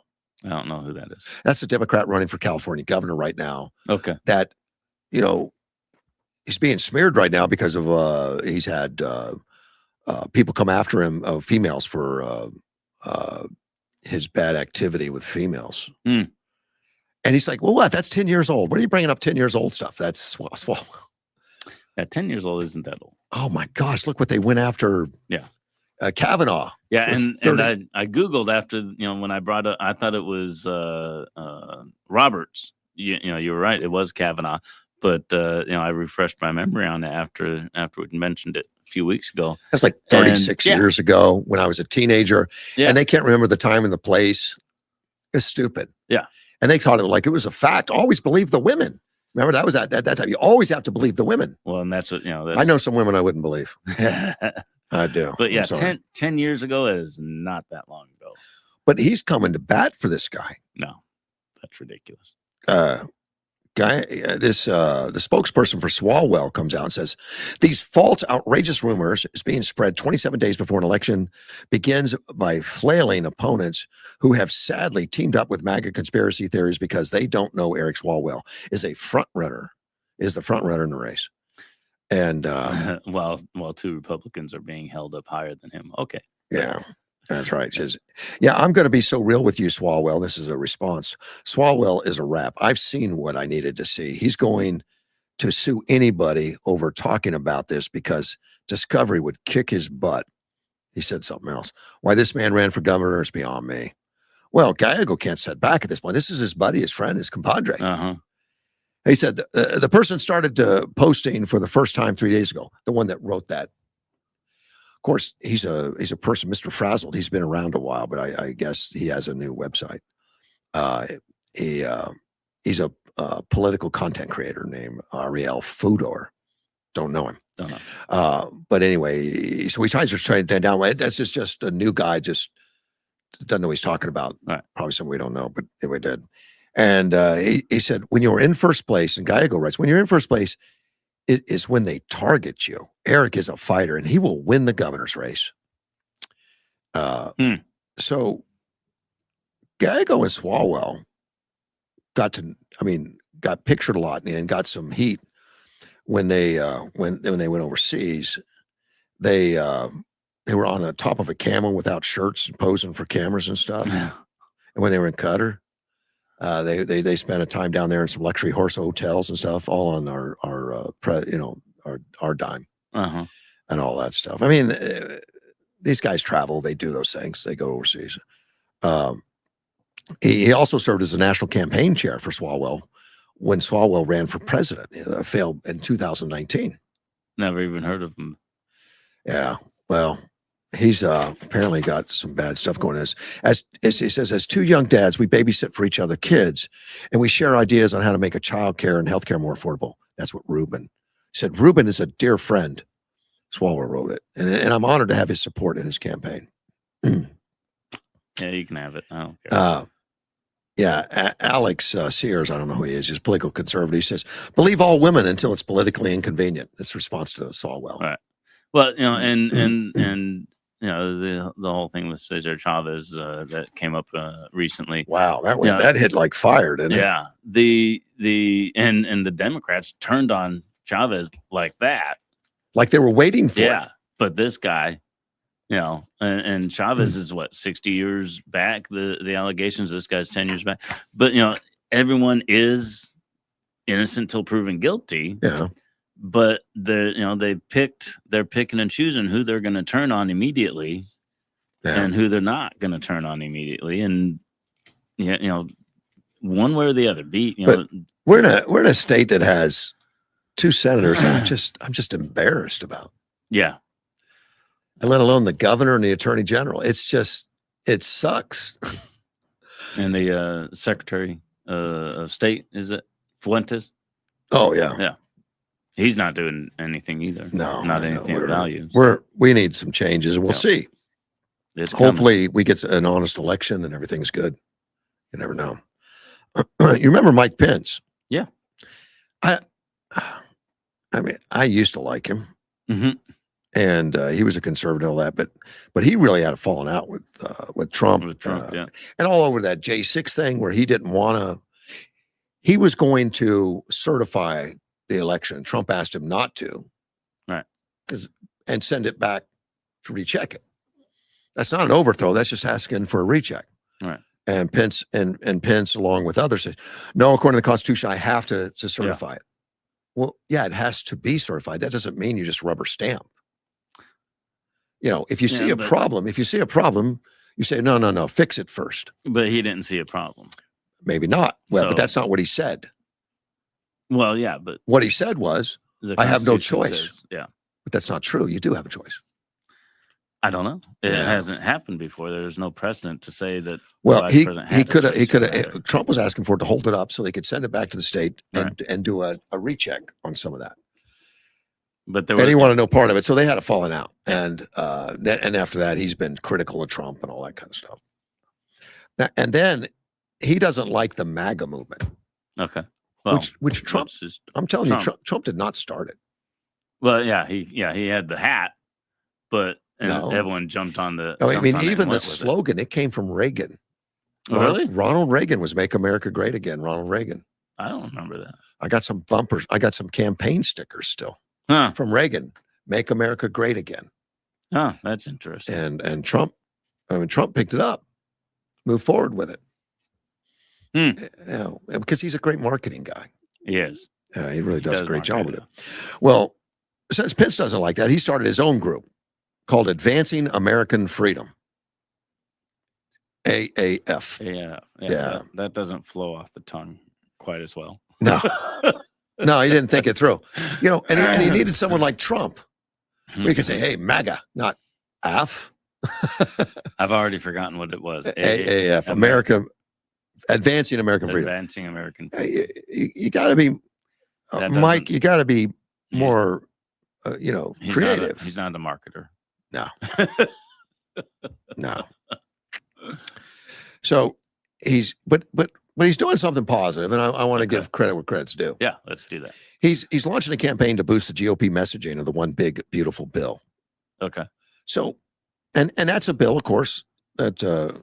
Just recently got passed. It wasn't passed when he was in office, but he's embracing it as a good bill, passed by conservatives, passed by MAGA. Yeah, but he's supported from the AAF. So good for him. Well, I finally got a picture of the underwear.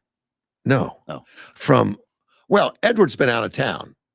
He's been at the Hormuz. He's always out of town. Yeah, he does fly lies. Yeah, he's been at the Strait of Hormuz. Yeah, you told me. Yeah. Did he? Which I didn't hear from him for 4 or 5 days. And all of a sudden, I'm thinking, like, is this guy okay?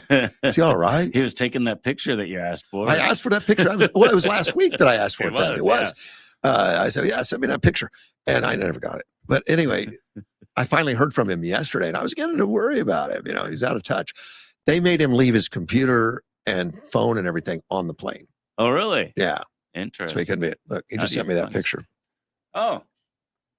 Let's make America great again for Reagan for president. Reagan for president. That's a poster. Wow. I have the he was ready on the trigger with that. Yeah. Yeah, we just mentioned it and he sent it already. So he's got AI. He's got he's got amazing technology available and some slaves.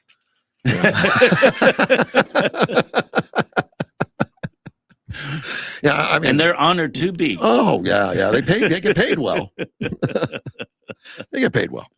But he's got staff members around and all that stuff. I don't know what he really does other than take orders from his camp his staff. His staff tells him where to go.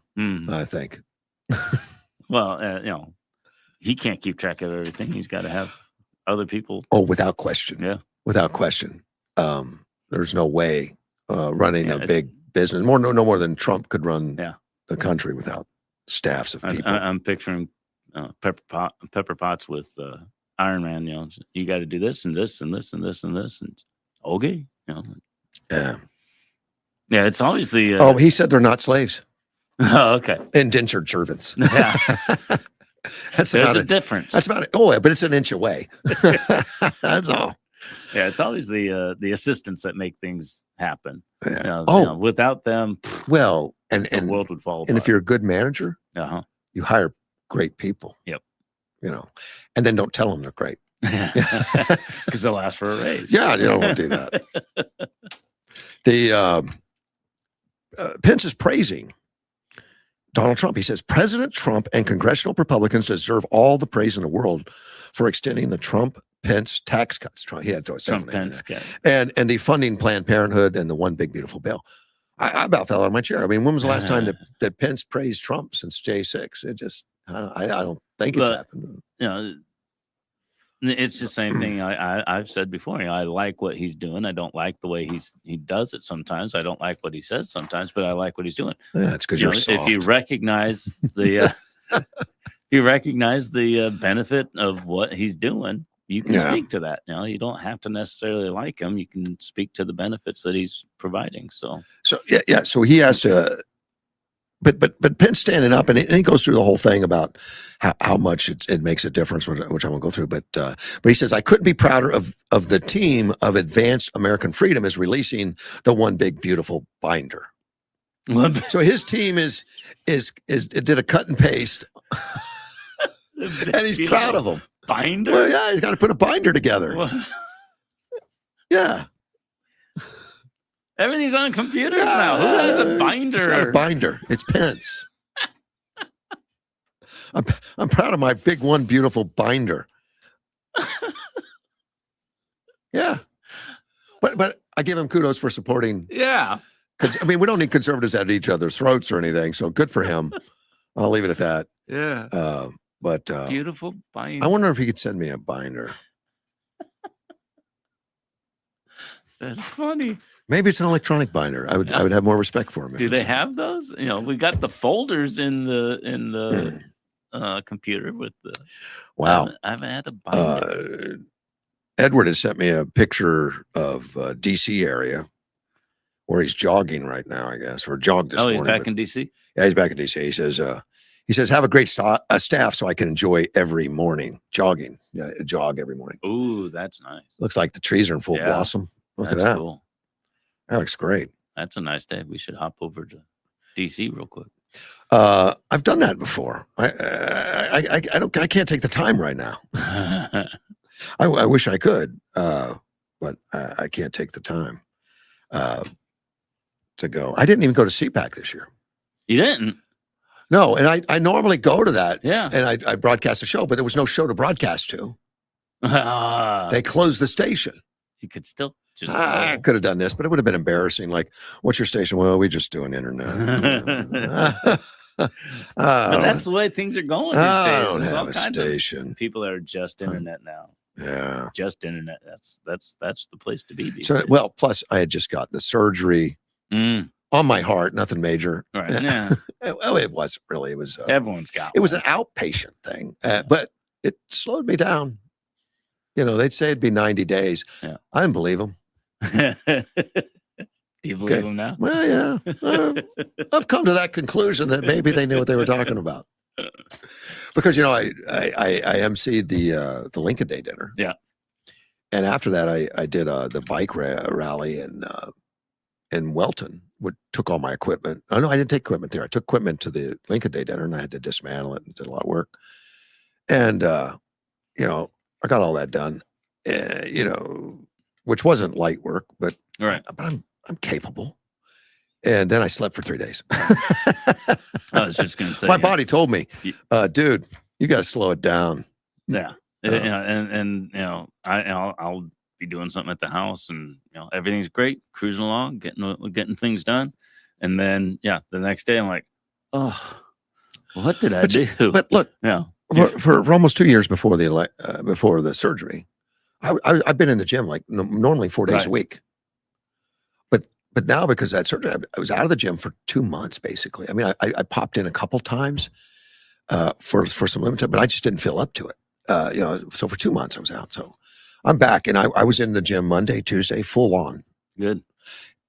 I'm sore right now. Yesterday I couldn't, because you know, my daughter needed some help shuttling kids, you know, and her husband's not able to do stuff. So I was over there helping out. So I skipped yesterday, but my body said thank you. I mean, it's just muscle soreness right now, and that's good. Yeah.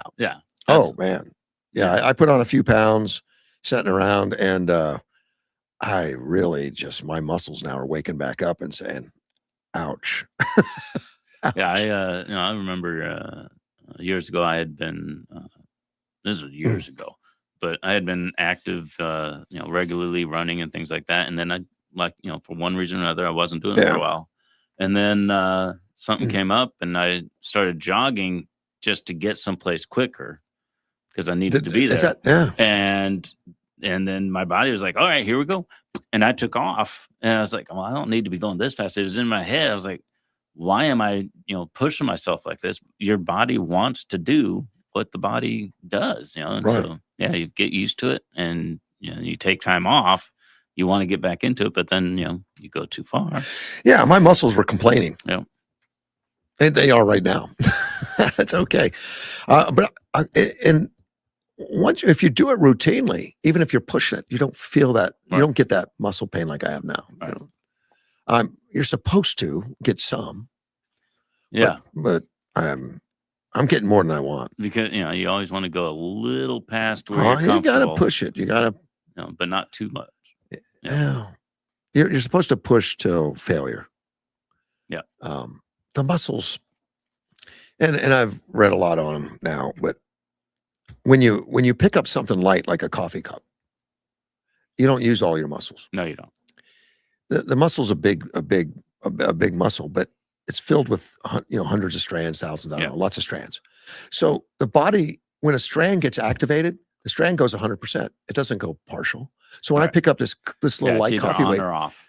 They're either on or off. That's all they know. They don't know, you know, graduated. They don't gradually. Right. They're either all on or all off. It just activates the muscles necessary to lift it slowly. Right. So if you only lifted light weights, you're only going to activate a few muscle strands. And that's why, you know, you get flabby. You know, the muscle strands that aren't being activated. Yeah. They just kind of relax, and you.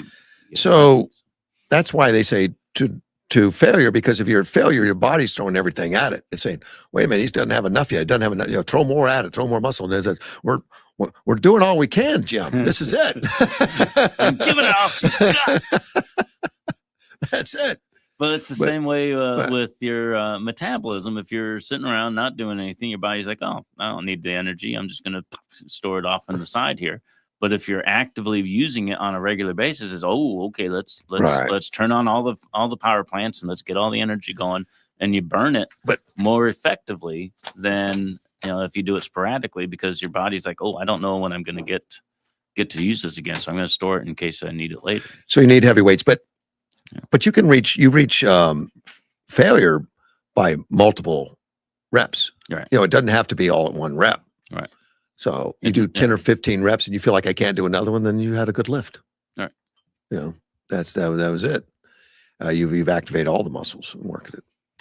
Good. Yeah, I've learned that over time. Now, and if you do it regularly, your body doesn't complain as much. Yeah, don't give up. Don't take a month or two off because it hurts. It hurts. I still can't wait to go. I still want to be there. For those 2 months I was off, I didn't want to be there. Yeah, that was weird. Well, you had other healing that you needed to do. So and I did go in. I probably went in 6-7 times during that 2 months, but I was limited. Tammy Duckworth, a Democrat out of Illinois, she's a senator. She says it's time to take your shoes off. I take my shoes off all the time. No, with TSA. Oh, why? Oh, yeah, exactly right. Yeah. They're done with that. No, we're not. Not according to Tammy. What is her concern? Because look, here's the concern. We have nothing else to criticize the Trump's administration about right now. No, not enough things. We got to throw some crap against the wall. Well, Kristi Noem is the one that made the decisions last summer to say no more. With the shoes? With shoes. It's been longer than that. According to this article, it says it was her decision last summer to scrap the policy. She says it's a reckless act. It may prevent. It puts travelers at risk. I think people are at risk if I take my shoes off. Kristi Noem at the time said, we expect this change will drastically decrease passenger wait times at our TSA checkpoints, leading to a more pleasant, efficient passenger experience. As always, security remains our top priority thanks to our cutting-edge technology advancements and multi-layered security approach. The last time I flew, there were 2 lines. And one line had the new technology and the other one didn't. And if you went through the new technology, you didn't need to take your shoes off. If you went through the other one, you did. Maybe that was it. I know it's been a while since I've had to take off my shoes because I went through that one. So, yeah. So last year she said it was blanket everyone. Well, here's what Duckworth says. She says, allowing a potentially catastrophic security deficiency to remain in place for 7 months and counting betrayals TSA's mission. Countering betrayals, yeah. At a minimum, TSA failure to swiftly implement corrective action warrants the immediate withdrawal of Secretary Noem's reckless and dangerous policy. How do these guys get so hyperbolic? That increases the risk of terror smuggling a dangerous item into a flight. It comes after a classified watchdog report. Classified. Now, wait a minute. That found that TSA scanners cannot effectively screen shoes. So she's saying there's a classified document that I'm telling you about. And she's leaking it. I don't know. She says it's a watchdog report. So somebody else leaked it. Well, if it's a classified the watchdogs are classifying it then. And they're saying don't release it.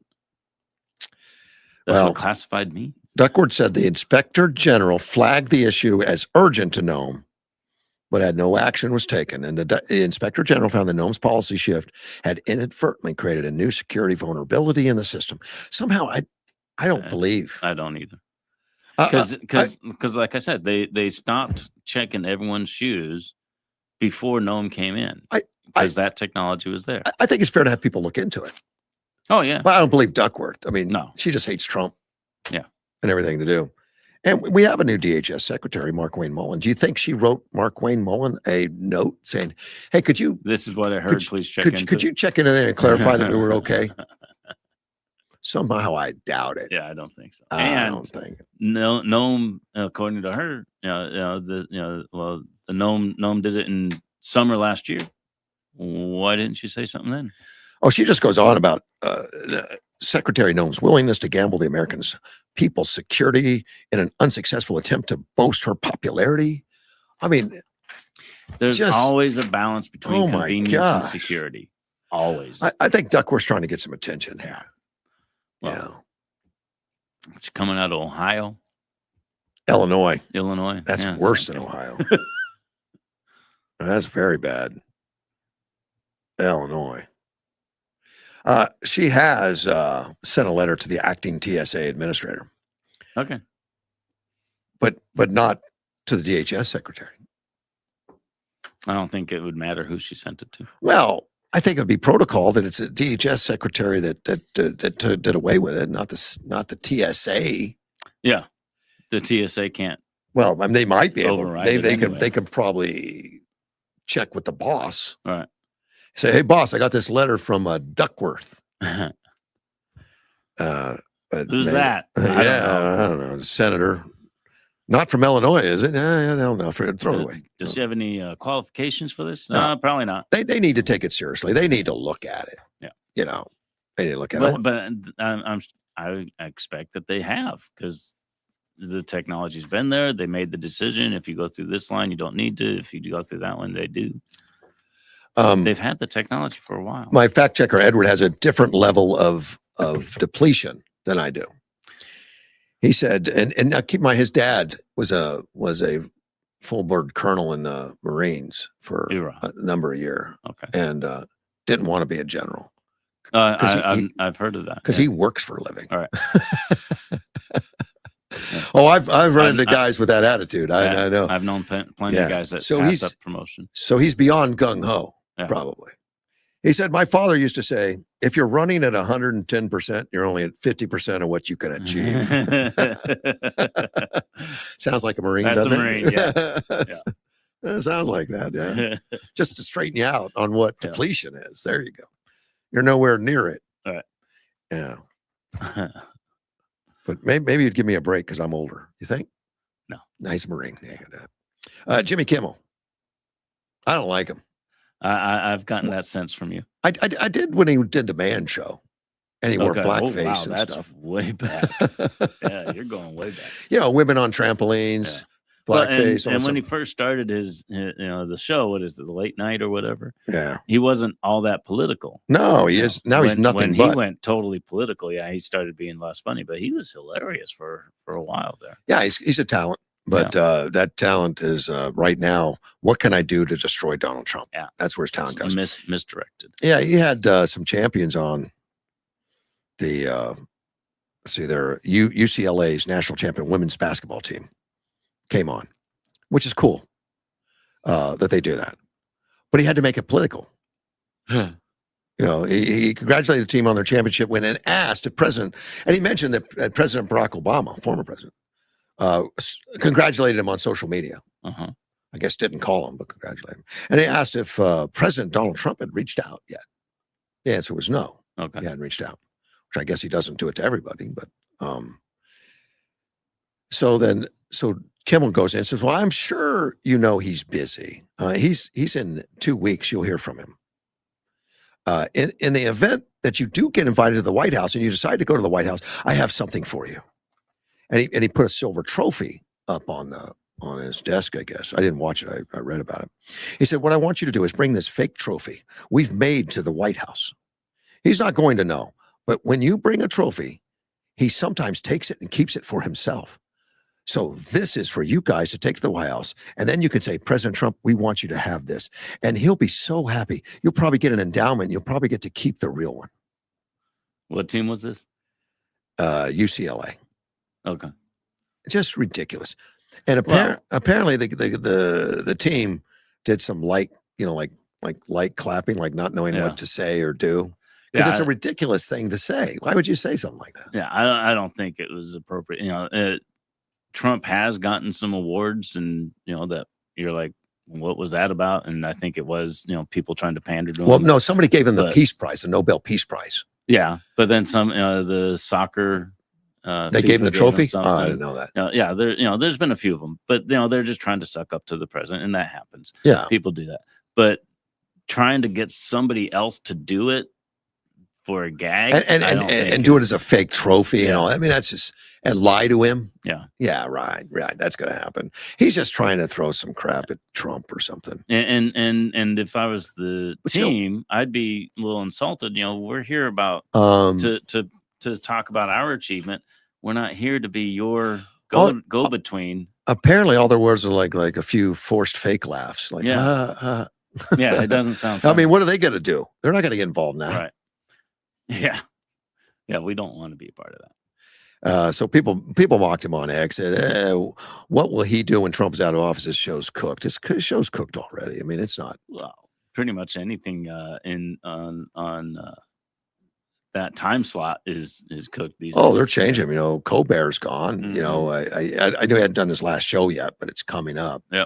And they're going to replace him like with a comedian, a real comedian. Colbert's been a political guy for a long time. Yeah.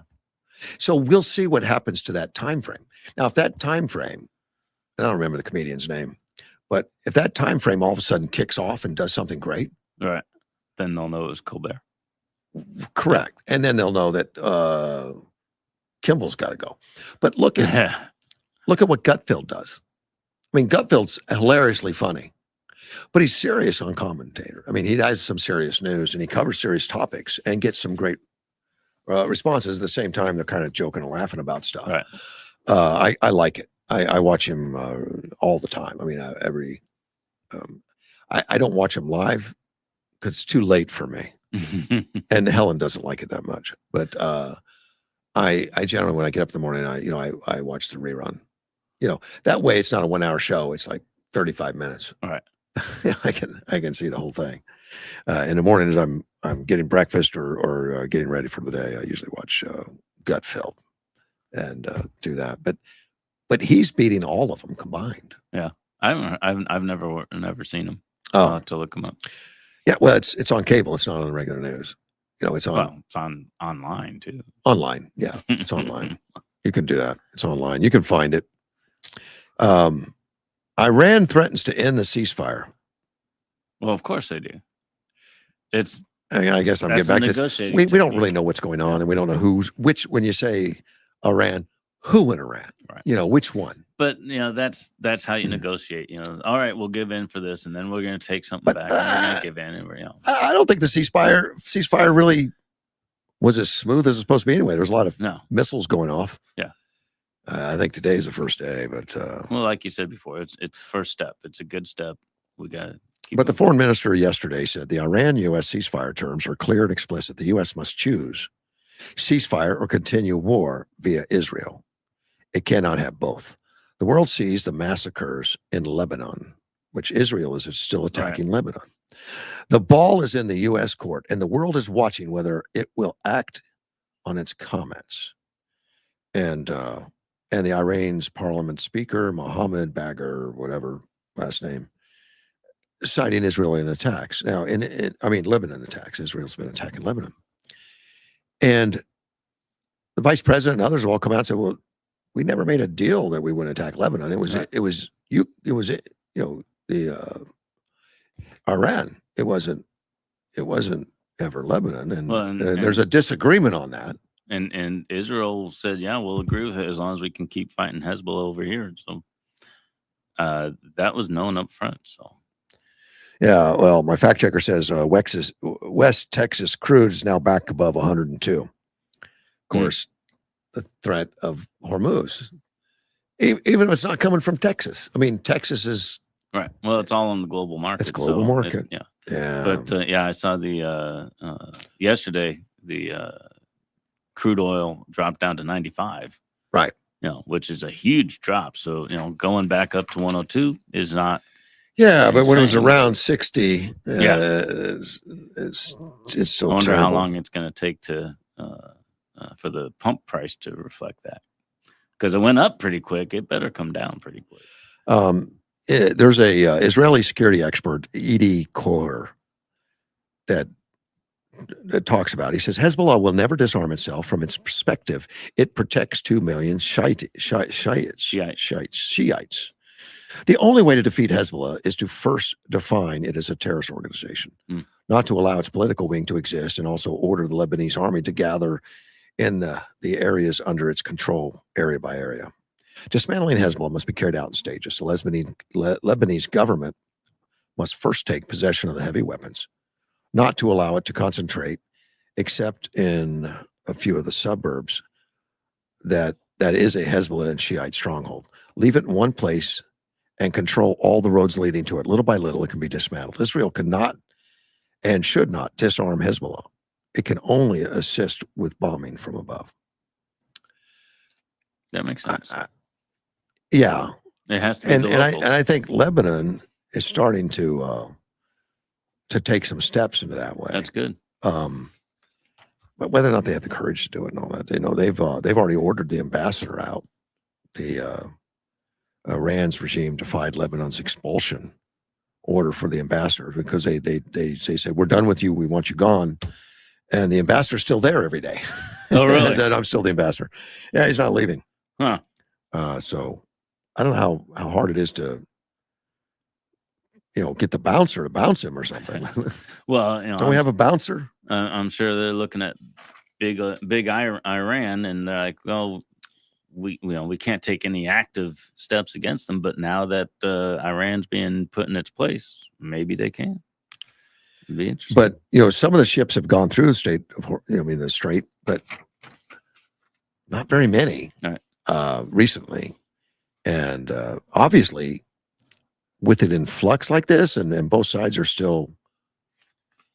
Do you trust it if you have a multi-billion dollars on the line and you got a tanker, that's loaded with tens of thousands of oil, barrels of oil? They're going to wait. Insurance companies may say, hey, "Go ahead and do it. I'm not going to cover it." I don't know. It would be prudent to wait and see how things shake out a little bit. One of the articles I read this morning says Iran ceasefire strained as Hezbollah reported to launch its rockets at northern Israel. And Hezbollah has continued to fire. It's back and forth. And an article here says the Iranian Navy is mapping the Strait of Hormuz routes as tankers' access remains unclear. And unclear is enough to block it. Yeah. And the map posted, and they posted it by the Navy, which they have a Navy with no ships. I guess they still have a Navy. It just came out. Reported shows alternative shipping routes that would not activate naval mines in the Strait of Hormuz for transiting vessels. Now, would you trust it? I would trust if I was the second one in line. Second one in line? I'll follow you. Yeah, I think that's the right approach. I think that is. Well, something else interesting about this whole war thing that's going on. You've heard of Polymarket. Polymarket is a where we can bet on things. I've heard, yeah. They're what were they betting on? They were betting on a ceasefire. I heard about something else that they were betting on, but but they were talking about it like selling shares. Oh, well, and not a full on. I don't know how it works, but the Polymarket, you can bet on wars. You can bet on anything. You can bet on anything. So what's upsetting to Polymarket, and is a lot of people won a lot of money on the Polymarket over this ceasefire. Okay. And this money the big money was laid down late. One brand new account laid down 200,000. Another brand new account laid down 125.5, and they both won. Okay. That there was a ceasefire, and Polymarket's supposed to pay out a bunch of money. Now, there was at least 50 of these new accounts, wallet placed substantial bets, 50 of them,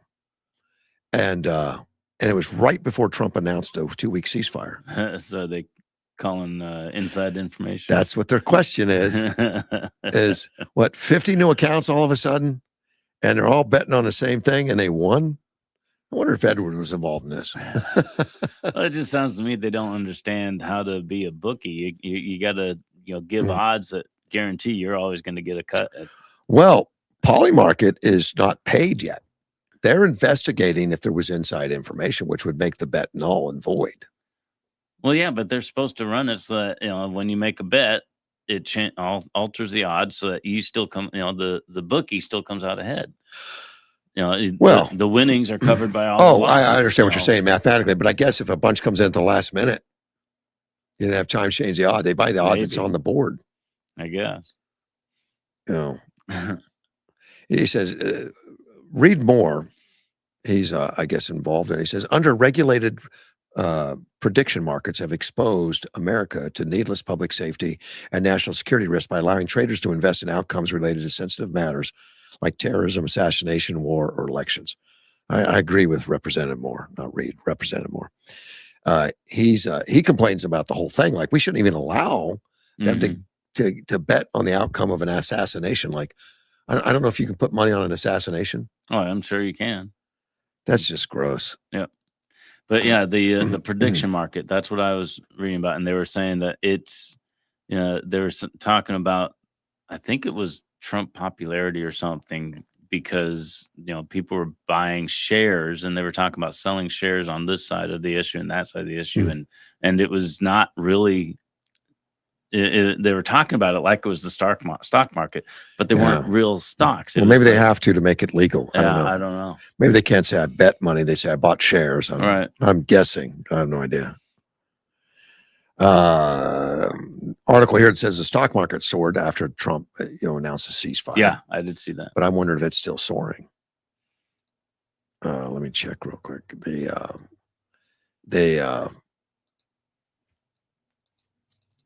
Wow. My computer's not working for me. Is it still streaming? We might just be talking to ourselves here. Oh, it's streaming. Can you imagine if it cut off and you didn't notice and we just sit here, the two of us talking for 3 hours? I think I'm there right now. I don't have anything on the screen anymore. Well, it's inactive. So you know what I'm going to do?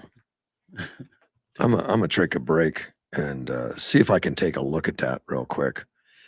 I'm going to be back. This Maybe. is yeah. If I'm even there at all, we'll be right back.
All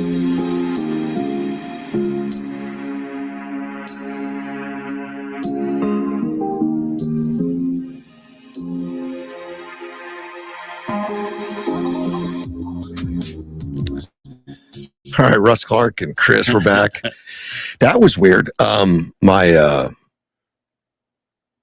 streaming continues on.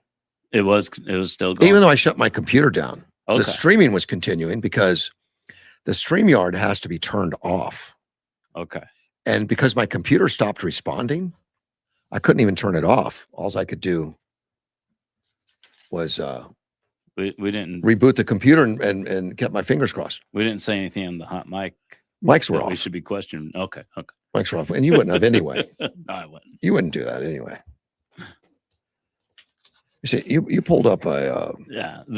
All I saw was the headline when I came in. record numbers say taxes are too high, government spending seen as wasteful. I haven't even, Hasn't that always been said? probably, but that's It one doesn't of, seem like new news. there was a couple articles I didn't get to. I printed them, I read them briefly, but I hadn't really gone through them enough. I'll probably get to that one tomorrow. Yeah, I just thought it was funny. They needed a poll to Well- say that people say the taxes are too high and the government spending is wasteful. Now, who do you think asked for those polls? I don't know. It says Fox Well, News. it's going to be, yeah, but it's the people in power are the ones that are going to get hit. Yeah. You know, when the prices go up and all that, they don't want to talk about the one big beautiful bill where the taxes were cut. Right. So they got to throw something out there that says they're too high. It's always too high. Yeah. So then a bunch of politicians can come in and say, you know, what makes me think they're outrageously high is we keep finding the outrageous fraud. Yes. But finding the fraud is terrible. But what's worse is It doesn't look. it's gone on for so many years. It Yep. was enabled by the policies. It was enabled by organizations that get government money and NGOs that don't care.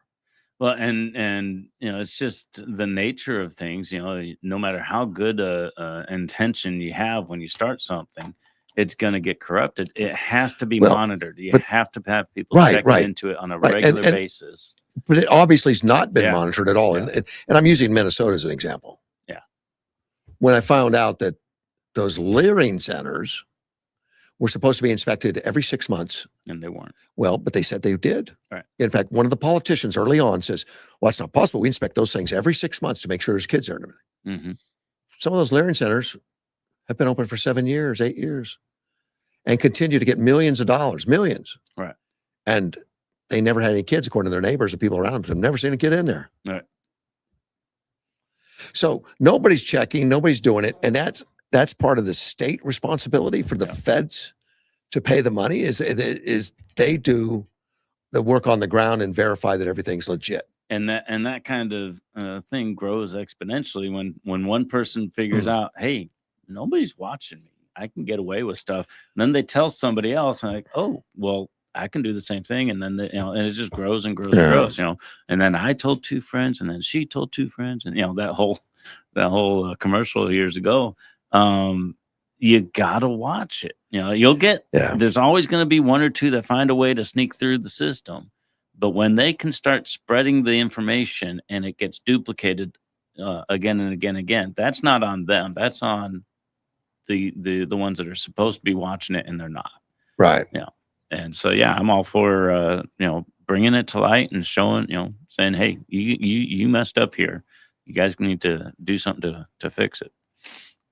They do, and that's what's disheartening. And then when they get to California, Oh, Shirley's been finding more. And look, what is it? Mark Shirley? Mark, is that his name? I don't know. It is. I know who you're talking about. Yeah. I don't know. But he went and did this in Minnesota. He's a 23-year-old kid. Right. And he found this stuff that isn't new. It's old. It's Right. been going on for decades, probably. And it seems to be like half of the budget is fraud, billions of dollars. And you're like, well, that's just crazy. It can't happen. Then he goes to California. After he did all that, after it's all, and and it's a target rich because he just walks right in and finds it all over the place. I Nobody was else is looking. I was just gonna say, it's not an accomplishment to find fraud in California. It's everywhere. Yeah, But it's target rich. It's but if you're everywhere. watching, if you're paying attention, you say, "Wow, Mark Shirley found this in Minnesota. Let's go check ours." Yeah. Nobody did. Nobody did. Nobody. And the criticisms, for this kid, they're saying, oh, he went at this time or that time or whatever. Nobody's saying there's no fraud. Nobody's saying he didn't identify an issue that needs to be dealt with. In fact, Tim Walls acknowledged, oh yeah, there is some fraud we need to accomplish and deal with it. But the detractors are still talking about how this kid found it instead of what he found. And that just again points out that people are trying to distract from the issues and cause trouble and chaos instead of dealing with the issues that are right in front of their faces. Yeah. And Gavin Newsom took the time, his office did anyway, to just poke fun at him or try to discredit him by saying, he just wants to look at kids, because he's checking out daycares to see if they're fraud. And well, then point him to the nursing homes. I'm sure there's fraud going on there. Yeah. So, and then he's going out campaigning to be president, working on his and all that kind of stuff versus cleaning up his state. Well, he's always just been about the next position, not cleaning up anything. Yeah. I'm still looking at for Shirley's first name.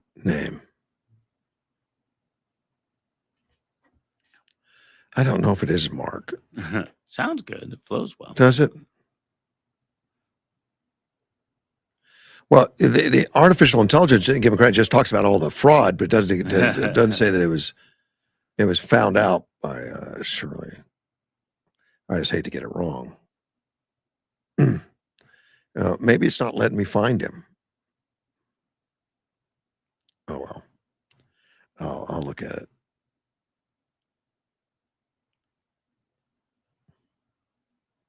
It talks about the scandal without talking about the that kid that did it. Well, we'll let that go. I'll figure it out later. But I know he's still around. I don't want to cover that. I covered that. Oh, Trump wanted to make something perfectly clear about the ceasefire. Nick Shirley. Nick, not Nick. Mark. I knew. I was thinking I had something wrong. Thank you. It was Nick Shirley. Now we can move on. Thank you. Yeah. Trying to make a mental note of that. Trump is warning, I guess, Iran and letting other people know that he said all U.S. ships, aircraft, military personnel with additional ammunition, weaponry, and anything else that is appropriate and necessary for the lethal prosecution and destruction of a substantial degraded enemy will remain in place in and around Iran until such time as the real agreement reached is fully complied with. Okay. If for any reason it is not, which is highly unlikely, then the shooting starts bigger and better and stronger than anyone has ever seen before. The shooting starts. Sounds like the Wild West. Okay. I wouldn't mess with him. Yeah. Well, yeah, I don't care who's in charge. I wouldn't mess with the United States, period. We got. Why? We've been a paper tiger many times. Look the other way. Yeah. Look, we've been a battle. But it hasn't even like, Vietnam, Afghanistan, where we did not perform as well as we should have. It's never been good for the other side either. Because we look at, we don't understand our enemy. All right. We don't understand our enemy. Well, we look at our enemy like we would ourselves. Yeah. Like if somebody came in and showed they were a superior force, we would just give up. Yeah. Yeah. Well, what's wrong with those Vietnamese? They don't give up. Yeah. We've blown them up. We've won every single battle for 19 years. We'll say, I'm sure that our way of thinking is, well, we'll show them we're going to win every battle and they'll quit. Well, what was it back in the 70s when terrorists really started, coming along as a threat, everyone was confused. What do you mean? It's not a country that's Right, attacking us. right. It's individual. How it just took so long for our brains to wrap around it. I just don't think we still have. We were talking about how to get rid of Hezbollah. Well, you can't just attack Hezbollah because they just scatter and then they come back together. The Lebanese have to do it slowly and steadily and a little bit and get at a them time. isolated into small groups. But you would think these military guys, and I think they do. It's the political guys that don't. Yeah. The military probably understands all that. I'm sure they understand it much better than I ever would. Oh yeah. That this enemy is not going to negotiate. Yep. We've got to blow them up. Take them out, and then we got to have a Department of War because I think politically it must be the politicians that says it always is. Hold back. Well, and the politicians, they have to deal with this country over here that doesn't like the way we're handling it, and we need their cooperation for this, that, or the other. And then we got to get reelected, so we have to make people happy for that. And then we've got this compromise on this bill over here, so that there's just so many things distracting from the issue of let's just get this done and finish it.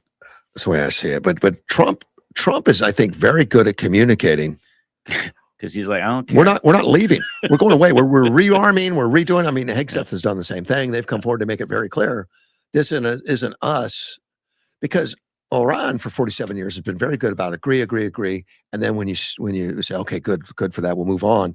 And then you're gone. They say, are they gone? Yeah. Okay, let's get back to it. Yeah. That for 47 years. Well, and then using the go-betweens with Hezbollah and stuff, to keep the. And they get things tensions. paused. We'll negotiate. And they never have any. They don't. Yeah. They don't. Well, he's not leaving. Trump is saying it. He says it was agreed a long time ago, and despite all our fake rhetoric to the contrary, no nuclear weapons, and the Strait of Hormuz will be open and safe. In the meantime, our great military is loading up, resting, looking forward to actually to its next conquest. America's back. Yeah. I kind of like it, and I know there's a lot of sensible people out there that would say it's too much, but it's what I'm okay with it. It's what we need when we start talking about going to war. We need to be all in 100%. And we don't say, well, you're a smaller country, so we'll be easy on you. No. Speaking for those sensible people, I'm okay with this. You are? Yeah. All right. Until he swears. We're seizing. Yeah. No. we're going to cease fire, and we're going to build up while we do that. And if you don't behave, we're just coming right back at you. Great. The British foreign minister, out of the UK, Yvette Cooper, has a few comments about the ceasefire. He says, regarding the strikes on Lebanon, deeply damaging, adding that the country must be included in the U.S.-Iran ceasefire. We want to see Lebanon included in the ceasefire. We want to extend to cover Lebanon, because otherwise that will destabilize the whole region. Look, Yvette, the region is destabilized. Yeah. I love these politicians and stuff that come forward and says, well, don't do that to the terrorist. You'll make them mad. They woke up mad. Yeah. We can't make them mad. And I don't think he has a position to speak from. He has no dog in this race. No, they already said it's not my war. It's not my war. Oh, here's how you need to run it, though. Yeah. Well, if it's not your war, go home. And the only ones hitting Hezbollah in Lebanon is Israel. Talk to them. That's their thing. That wasn't part of our deal. We just hit Iran. And Australia the same way. No, don't talk bad about Australia. I'm going to do it. Nah. Hold on. Prime Minister Albanese, Australian Prime Minister, said the Iran ceasefire must also extend to Lebanon. Again. Yeah.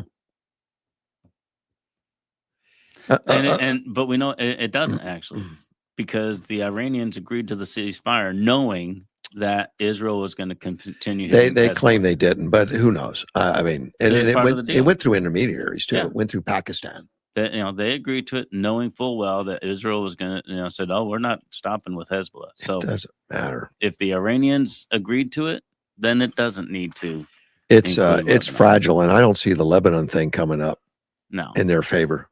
no. But I don't know. I mean, whoever says they know everything Trump's going to do is a liar. I don't think Trump knows everything Trump's going to do. Well, I think that's a fair statement, but I don't think that's a bad statement. Well, and even when they asked him, they asked him a few days ago, how long is this going to go? He's like, I don't know. Depends on what they do. Right. I think he's flexible, and I think Yeah. he's able to move. He's paying attention to the whole thing. He doesn't get stuck in one way. Right.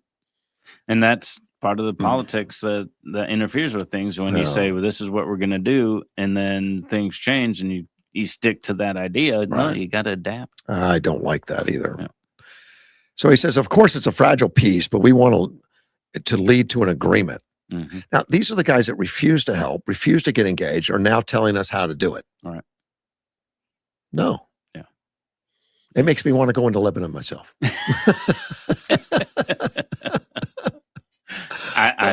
I don't. You don't want to go? No, I'm going to stay far away from Lebanon. The Australian government also firmly believes that this has to apply to Lebanon as well. We want to see peace in the region. Yeah, everyone wants to see peace in the region. Well, yeah, that was the whole thing. But there's a difference between peace in the region and not attacking people. Yeah, but we have not been attacking them for a long time, and there still has not been peace in the region. People wanted to see peace in Europe before World War II. So when the Nazis were getting out of control, they'd say, "Don't worry, we're just gonna take Poland. We're not gonna touch you." Oh, okay then. Okay, go ahead, take Poland. Don't worry, it's just France. Nobody cares about France. Huh? Oh, that's true. Eventually, you got to say, "Wait a minute." Yeah. We're allowing something that we shouldn't allow. Yeah. And Iran's been at it 47 years. You think, well, I'm glad you told me. I now figured it out. I got to stop being a terrorist nation. Well, it's not going to work that way, I don't think. Well, there's some of them that probably are saying that, but they need to be the ones that get into power. They're idiots. Yeah. Who? The ones saying the one that's saying that, well, they probably meant it this time. After 47 years. Well, no, I'm speaking to all the different factions out there in Iran. Mm-hmm. I'm sure there's some that are like, we need to stop this. We need to be a beneficial global part of the global industry. And from listening to this Tausi guy, they're out there. It's a huge percentage of the population, the civilian population. And if we wants to get rid of if they can get into power, well, then we can have a good thing going over there. That's a complex thing. It takes organization. Anybody even says I'm going to organize is a target. The National Guard blows them up, kills them. So I'd like to see that movement encouraged and supported. Wow. My fact checker is busy. He says Spain to reopen Iranian embassy, first Western nation to do so. It's going to open it in Tehran as part of the efforts to encourage people. They're going to do it now? If they're trying to encourage that movement that we were talking about. I don't think the bullets are done. I don't think it's stable enough yet. It says, we are joining the peace effort from every possible front, including from Iran's capital. Really? They block the United States, and then they want to jump in and be the first one to open up a... If it works, I don't care. I know. If they can support that the grassroots movement of people saying we need to stop all this hostility and be players on the global market, which is really what it all comes down to. Great. The Spanish Prime Minister states that Spain can work with Iran as they are a stable, principled nation. I don't care. I do. If they can benefit it, I'm going to call them liars. Okay. I don't care if they're liars. If their results can stabilize the region and bring peace, real peace, where people aren't stabbing if it's people true, in the back. If it's true, I don't care what kind of lies they got to tell to get there. I want it all to be done. I want those people that are trying to make Iran a beneficial place for themselves and their neighbors and the rest of the world. I want them to be able to rise up, and if we can help them in any way, we should do that. Edward's trying to help me out here. Remember, I said, I'm just so discouraged by some of these world leaders said that don't attack Lebanon. I want to go to Lebanon myself. Yeah, apparently it's $390 for a flight. Oh, that's not One bad. way. That's Yeah. one way though. Well, you probably won't be able to come back anyway. So Yeah, he's sending me travel advice. Some days I like him. Cheap flights to Beirut by Skyscanner. All right. I would suspect any flight to Beirut is pretty cheap. I don't even think that's cheap. Although I'm sure it's high because $390. no, $746. Go halfway around the world. That's a pretty decent deal. I'm assuming that's one way. Okay. I paid less to go to Ireland. Well, there's a lot more flights going to Ireland. Yeah, maybe. I don't know. But oh, he sent me an article that Maine is about to ban data centers and will drive up prices for internet and electricity. Now, a lot of people are picking sides on that issue. I'm picking sides too. Yeah. I think we should put one in Yuma. But why would you not? Well, I'm for it. Okay. The problem is the water and electricity needs. That's a problem with every business anytime. Yeah, but why would we say these are huge? They need a lot of water and a lot of electricity. I'm thinking if they're willing to build desalination plant and a mini power plant, great, bring them in. If it's worth enough, if it's worth that much to them, they'll do it. And I would be all for that. Well, I don't know how much each data center needs. I mean, overall, I've read articles and it's been sent to me that the prediction of data centers and how many we're going to need for this artificial intelligence and the information, all that kind of stuff, it's going to be more energy than we produce now. So it's going to be a lot of energy. Yeah. And I know Trump has come up with some deals that these large data centers need to supply their own electricity so it doesn't affect local markets and stuff like that. Hey, Trump and I are great. But I read a report the other day about Yuma itself. Yuma is getting grid upgrades that could handle it all right now. Okay. As well as new gas pipelines that's going to increase, and it's causing an interest for industries that want to come here. Good. Of course, and we have the internet now that that fiber optic stuff that's all come in, and which is great. I love it. Yeah. So we still have the water issue though. We don't have enough water as it is. On the water issue, they recycle the water. That's true. They do need a lot. So it's probably not near as much as we think it is, but I don't know the numbers. A lot of it would evaporate, and they would need. But I'm mad about that anyway. I don't think water should be an issue. I think our government, our politicians, need to look at this water thing as real, and derive an alternative, like you said, desalination. Right. I think what do we have? Like 7 states that are working off the Colorado, and the Colorado can't handle it all right now. Well, if you look at the Lake Mead, is it Lake Mead behind Hoover Dam? That's down to 30% capacity. And you look over here at the Ocean Bridge. It used to cross a massive amount of water, flowing through the. Well, the Ocean Bridge never will again. But we just have a trickle. There's just hardly any water. It's more than a trickle, but it's never going to be much because it's going to be dammed up and used. Right.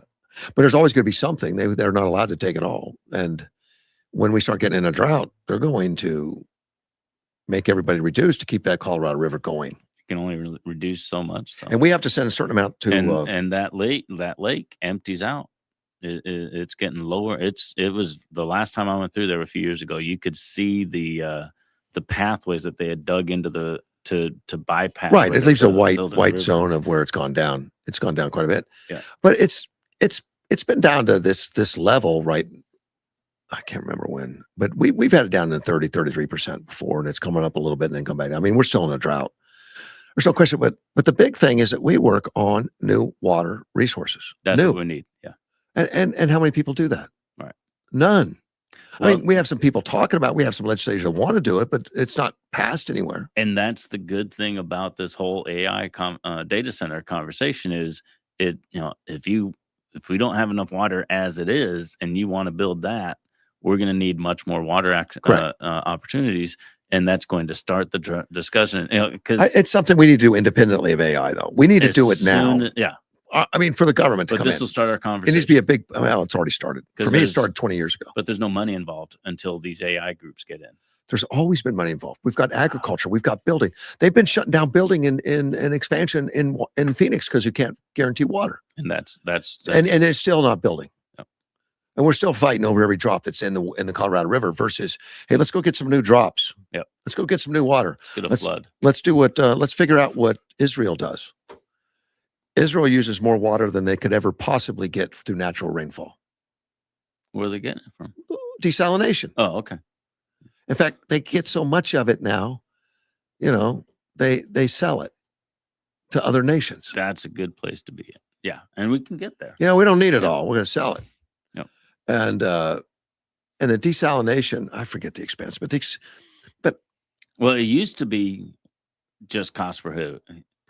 correct. It was insane. It was like but the technology thousands of dollars an acre foot. it reminds me of the Napoleon.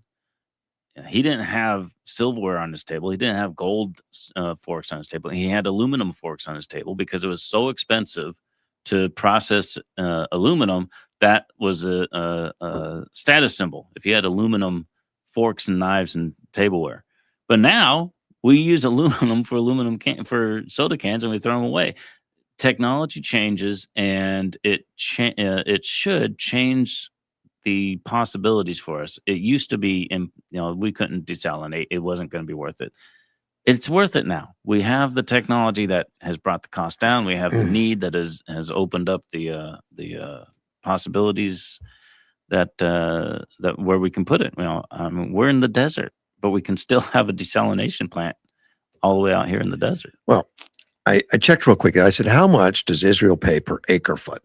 Mm-hmm. And I've read before, in less than $500 an acre foot. Okay. My artificial intelligence tells me it's $500 to $600 per acre foot. Oh, wow. Get it right, Russ. Huh? Get it right, Russ. I know, but I think it's lower than that. Yeah. But then I'm looking at this article that was written in 21. Said there was a price was $2,500 to $2,700 per acre foot as of 2020. That was the COVID year, so. But it's been going down steadily. Yeah. And we're still stuck on like, well, that's $2,000 an acre foot, plus. It's not anymore. All right. Because the technology's better, I guess. I don't know. But why aren't we doing it? Well, why aren't we doing nuclear power? People have these old ideas in their heads, and it's hard to change it. We need an education campaign to tell people desalination is functional now. It's possible. We can do that. And nuclear power is possible and safe, and we can do that. And they can help each other because we can get the power from the nuclear power plant to run the desalination plants, and everything's going to be honky-dory. Yeah. If we can get them to do it now, it's hard to get California. They got their own EPA guys. Okay, in an acre foot, there's 325,850 gallons. So it costs about $600. Now, that's a lot of gallons. Yeah. Now, farmers, they use if they paid that much for an acre foot, the price of vegetables would go up. Right. But at least we'd have them. And that price would be distributed among all the vegetables, and so it wouldn't be a huge increase. And we'd still get some free water off we'd still get free water off the Colorado River. Yeah.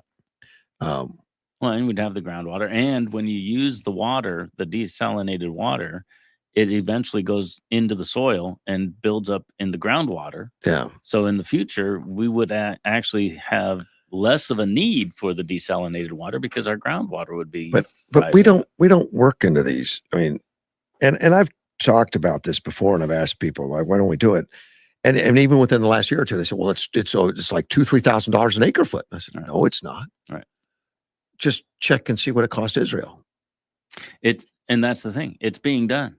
Yeah. We know it can be done. Yeah. Well, it's all those countries over there, Saudi Arabia, Iran, right now during this war, they're targeting desalination plants. Right.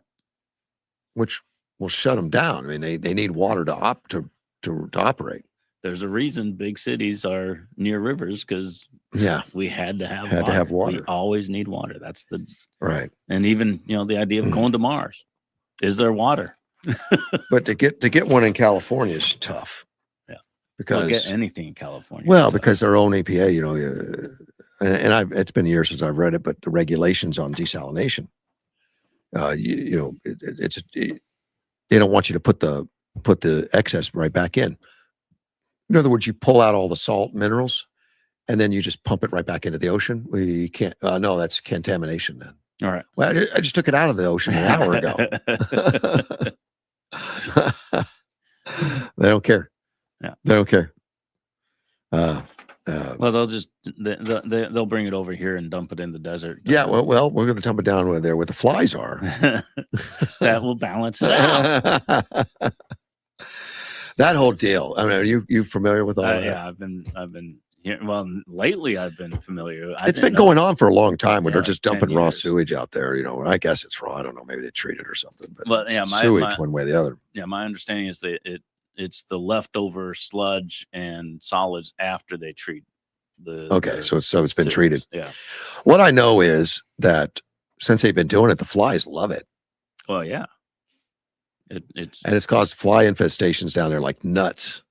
But apparently, in the past, they would till the oil over and get it mixed in with soil and underground a little bit, so it wasn't as big a problem. But I guess now they're just dumping it and leaving. Well, And there's a they're not lot of doing there's a what lot they're of pictures supposed on the internet. You can see them where you see raw sewage running around Yeah. and stuff, and it's on state land. I thought it was on privately owned land. That's from what I read the other day. It's state land, and there's a lease that is now expired and they're going month to month. Huh. Why don't we just say no more? All right. Is the state making money on it? And that's what it is. We're trying to make money. Well, that dude that does the Lemon Grove, Yeah. he did a whole thing. Yeah. And he was saying it's a company out of Nevada. Right. And so the profit from letting California do this isn't even staying in Arizona. So he's upset about that. And they're not managing it the way they're supposed to be, and nobody's coming over to say, hey, you're this was the deal. It's been going on for years. And it wasn't a problem for years. Until it's been problems off and on. I haven't heard about it. Oh, I've had people in my studio Really? many years ago, 5, 6, 7 years ago, talking about the problems. And maybe they did a better job for a little while. I don't know. Yeah. Oh, but it's nasty. Yeah. They need to get rid of it. Well, and I don't know if you can stop doing it. California still has people that are doing, making the waste. Well, it's illegal to do it in California. We just need to make it illegal. Yeah. That's all. There's other places. The Lemon Grove guy was like, let's drive a little bit further and go further out in the desert and do it over there. But yeah, I would think California should deal with their problem. Well, they do. They sell it to Arizona. No, California is headed down to be such a bad path. They're doing everything they can to destroy profitability. They're literally full of crap. Yes. And they make it so hard on businesses. And I lived in California for a while, in the 90s, and I knew then I had to get out. It was not politically something I could manage. And I had business owners that I knew, and I worked for Napa Corporate back then, Genuine Parts Company.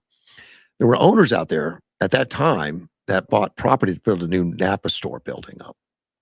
And then the state came and looked at it and says, no, you can't build there because it's got some kind of shrimp that's on there that if it does rain and pools, and the shrimp would come back alive. I forget what they call that.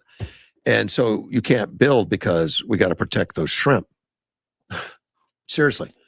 So this is a piece of property inside a township and stuff. I mean, where businesses are around. He bought the property, paid a few $100,000 for the property, and they were billing him taxes on it because the property was worth $200,000. All right. It was worth nothing because you can't build on it, and the shrimp aren't paying. If it matters that much, then I would think the state should buy that property and make it a preserve or something. Well, they don't. They just say you can't use that.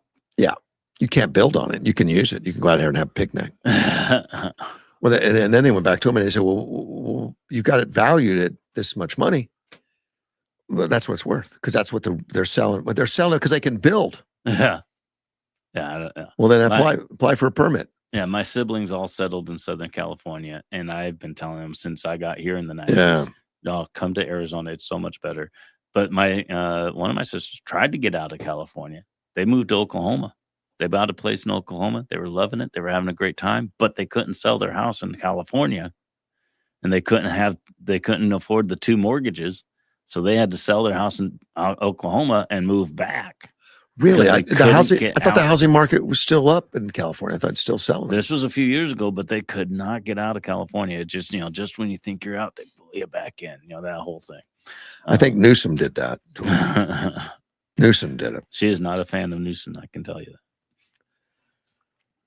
Let me see. Acting Attorney General Todd Blanche. Pam Bondi's gone. Right. She's gone. And I was listening to a report. I can't remember who was doing it now. It was one of the guys that analyze a lot of the legal stuff, the lawyers and stuff.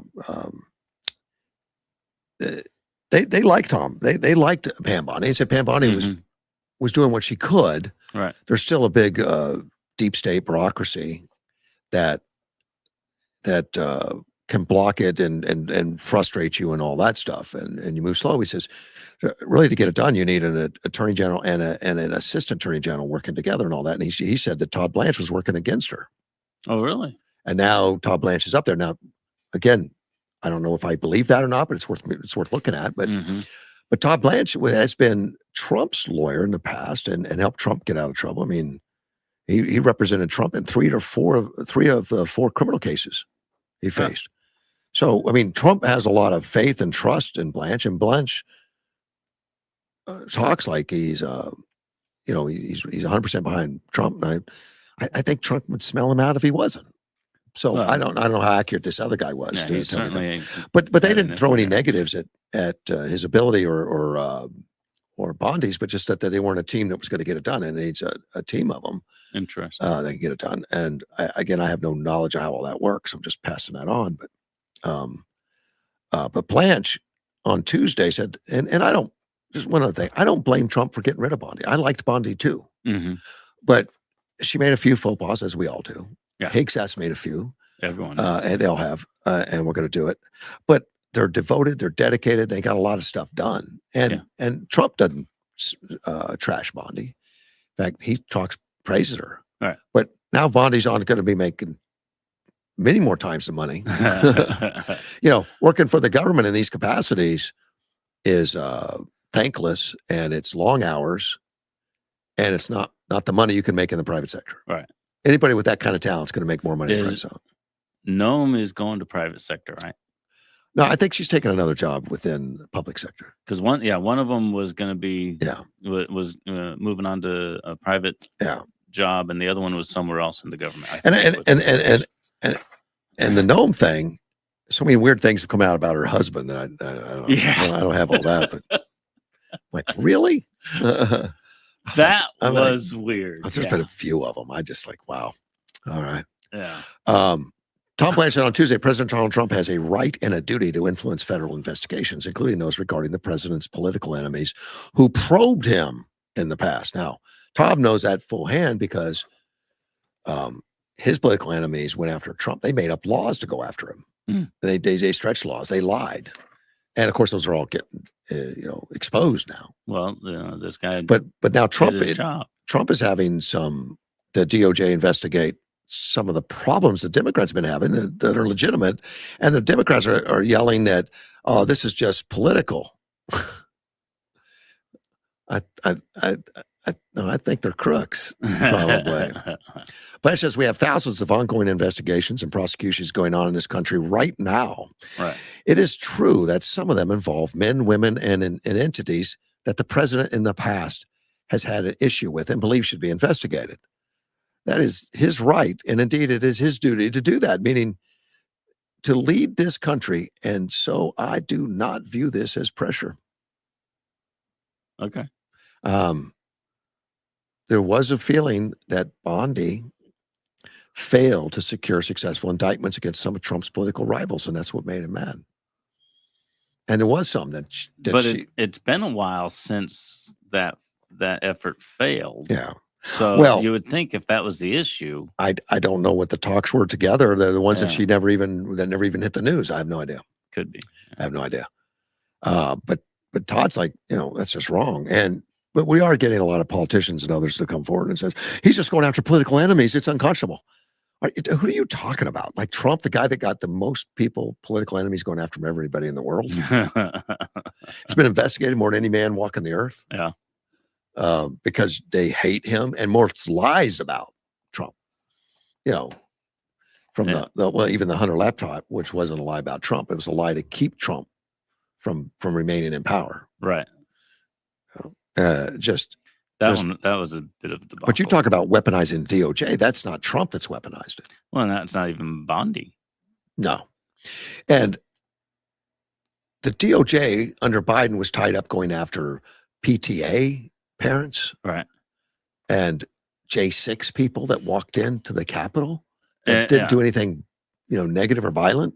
And it's hard to say where that line stopped and where other people started, because it was just national, the state levels, the federal levels. It was just, it is national. The DGA has opened several investigations into Trump's opponent, including U.S. officials who found that Russia interference in the 2016 U.S. presidential election to boost Trump. Democrat lawmakers who encouraged U.S. service members to ignore unlawful orders. And there's been a lot more of them lately. I think they're doing it to give cover to those that have already done it. I haven't been hearing that. Oh yeah, continue.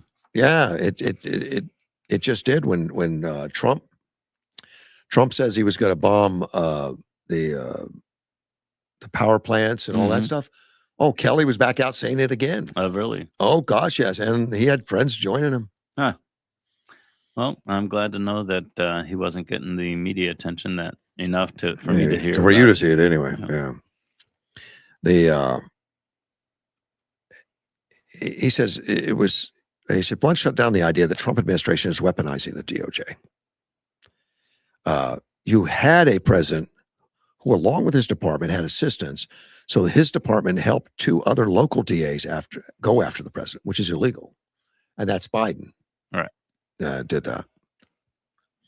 You had the department who stood by idly while states tried to keep President Trump off the ballot, which was Colorado and some others. The Trump administration's supposed weaponization of the DOJ is completely false. The acting attorney general declined to say whether or not he wants to be nominated in the vacant attorney general post. As you know, it's vacant. Right. And there's been some rumors that Trump hasn't come up with a replacement. No.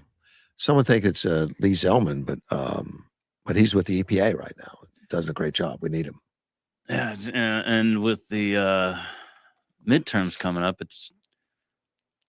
do you put somebody up now and try to get them approved before the midterms? Is that going to affect the midterms? Do you wait until after the midterms to try to put somebody up when you know what the situation is going to be? I think you put someone up. I mean, right now, in his unofficial capacity or his acting capacity, he could serve it for 210 days. Okay. And then they got to do something. But Trump hasn't signaled anybody, hasn't even put anybody up there that... well, he's got 210 days to find somebody he likes. Well, but he didn't do that for the others, like Kristi Noem or Van Bondi. He had people right away. He had people in the wings. Ready to go. But I guess he looked at Tom Blanche as being a guy I can trust and do. I mean, they've obviously have a long working relationship. Yeah. He was his lawyer and all that kind of stuff. And Trump didn't go to jail for any of those charges that Blanche was defending him against. So he must. No, and he got a great picture out of it. The mugshot. Yeah. I really like that. It's hanging in the White House. I'm sure it is. Yeah, we got the mugshot. Yeah. I mean, he had to sit in front of a mirror for hours and get advisors on the best way to look mean. Tilt that head down, and that is a good picture. I like that. He had his hair done. He had the whole thing. He was all dressed up, and the left, which there was no reason to take his mugshot. Not. Well, I would expect it was part of policy. No. No, they don't have to do it for famous people or something like that. You know, They do it for all the famous people. They do. They don't have to. Huh. Particularly in this case, since it was not a felony. I mean, it wasn't a bank robbery or murder or something like that. But they pushed to do it because they wanted to see him take a perk walk, you know, and do all that. I bet they were so saddened afterwards that Trump made it a campaign contribution program, put it on T-shirts, and was proud of it. I wonder about the officer that actually took the picture. You know, he's going around. I took that picture. Yeah, that was me. Yeah, he should have got some royalties. That picture's worth a lot. I even changed the lighting. I was like, I'm gonna get this one right. Picture's worth a lot of money now, man. But it's funny how some people would be fighting it and screaming or whatever. Well, it's just like we were talking about before. The enemy gives you in the name. They gave him this mugshot. That good mugshot helped his image. He's like, I'm going to run with it. Right? Take that and go. Gonna do that. Do it again. There is a probe to snare the Iran rescue leaker. It's underway, apparently. Well, that should be. Yeah. Trump, I guess, really upset about it. He said his administration is working very hard to determine who the leaker is. I didn't know it was a leak. Now that I know that it is, that is a bad leak. That could get him killed. Yeah. In fact, it nearly did. It really got the Iranians to mobilize to go look for him. Like, oh my gosh, I didn't know he was. That could have got a lot of people killed. Trump says we think we'll be able to find it out because we're going to go to the media company that released it, and we're going to say, national security, give it up or go to jail. Good. I didn't know they could do that. I mean, well, they've always been able to do that. Well, the press doesn't have to give their press doesn't have to give their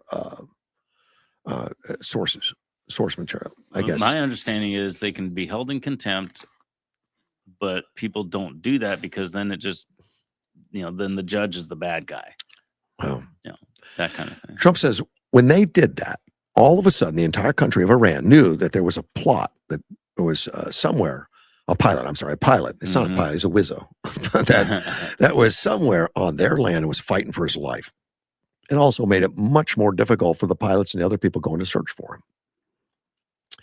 Well, the reporter that released it first was Emmett Siegel. He's an Israeli N12 news reporter. The first one to break that one of the crew members was successfully rescued. He said another N12 news reporter, Barak Ravid, wrote an article for Axios that was published hours before Siegel's post, which shared that one pilot was rescued, another was still missing. Both Israelis? Yeah, right. He cited his sources an Israeli official and a second source with knowledge. He doesn't say who they are. Okay. And this is the guy that wrote about it. And he says an American fighter jet was shot down by Iranian fire. A search is underway to locate the two crew members, according to a source familiar with the details. Read my article. Now that was from the New York Post. New York Post wrote this, so they didn't say that one wasn't found. Right. Which surprised me. I thought New York Post would.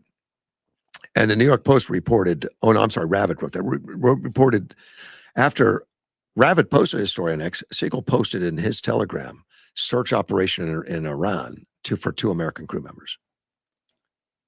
Now, Siegel shared in his Telegram channel Monday that he is the first to break the news of the missing airman. He walked it back, though, when they found out he could get in trouble. I'm not sure if I was the first. And anyway, I will protect my source. But that right there tells you, maybe you weren't the first, but you still leaked it as if you thought you were the first. So I would still come after him. Yeah. Because you clearly didn't get it from somebody else that reported it. You got it from somebody that you thought was a direct source. And you hear about that a lot, about protecting sources and all that. And I don't know what that criteria is. If it's national security, of course. Right. There's presidents out there that say national security for anything. Yeah. Hey, if you can get away with it. Yeah, that's wrong, though. This one really is national security. It is. Yeah. Or at least it was. It worked out okay. We got the guy and we got him home. But the national security is we still have that leaker out there Yep. somewhere that could still get more that could- information. yeah, Trump called the leaker a sick person. I agree. They put this mission at great risk. They put the man at great risk. They put the hundreds of people who went looking for him, because everyone who now knows that we're going in. Yeah. And I don't know who it was that leaked it. Maybe they were just talking to somebody, didn't realize it was going to be on the record or something like that. But certainly the reporter who put it out there publicly knew I'm breaking information Maybe. that could get somebody, And if they didn't realize it, I hope they realize it now and they shut up for the rest of the engagement, because that I didn't know it was a leak. What so I thought it was just reported information. Okay, great, but if it's a leak that put a guy in harm's way, well, yeah, it needs to be dealt. I mean, if special partially. forces get the notice that there's a guy down behind the lines, you've got to go in. They don't call the local papers. Hey, guess what, Joe? I'm getting ready to go in there behind the lines. Right. You can print this one and be the first one. Right.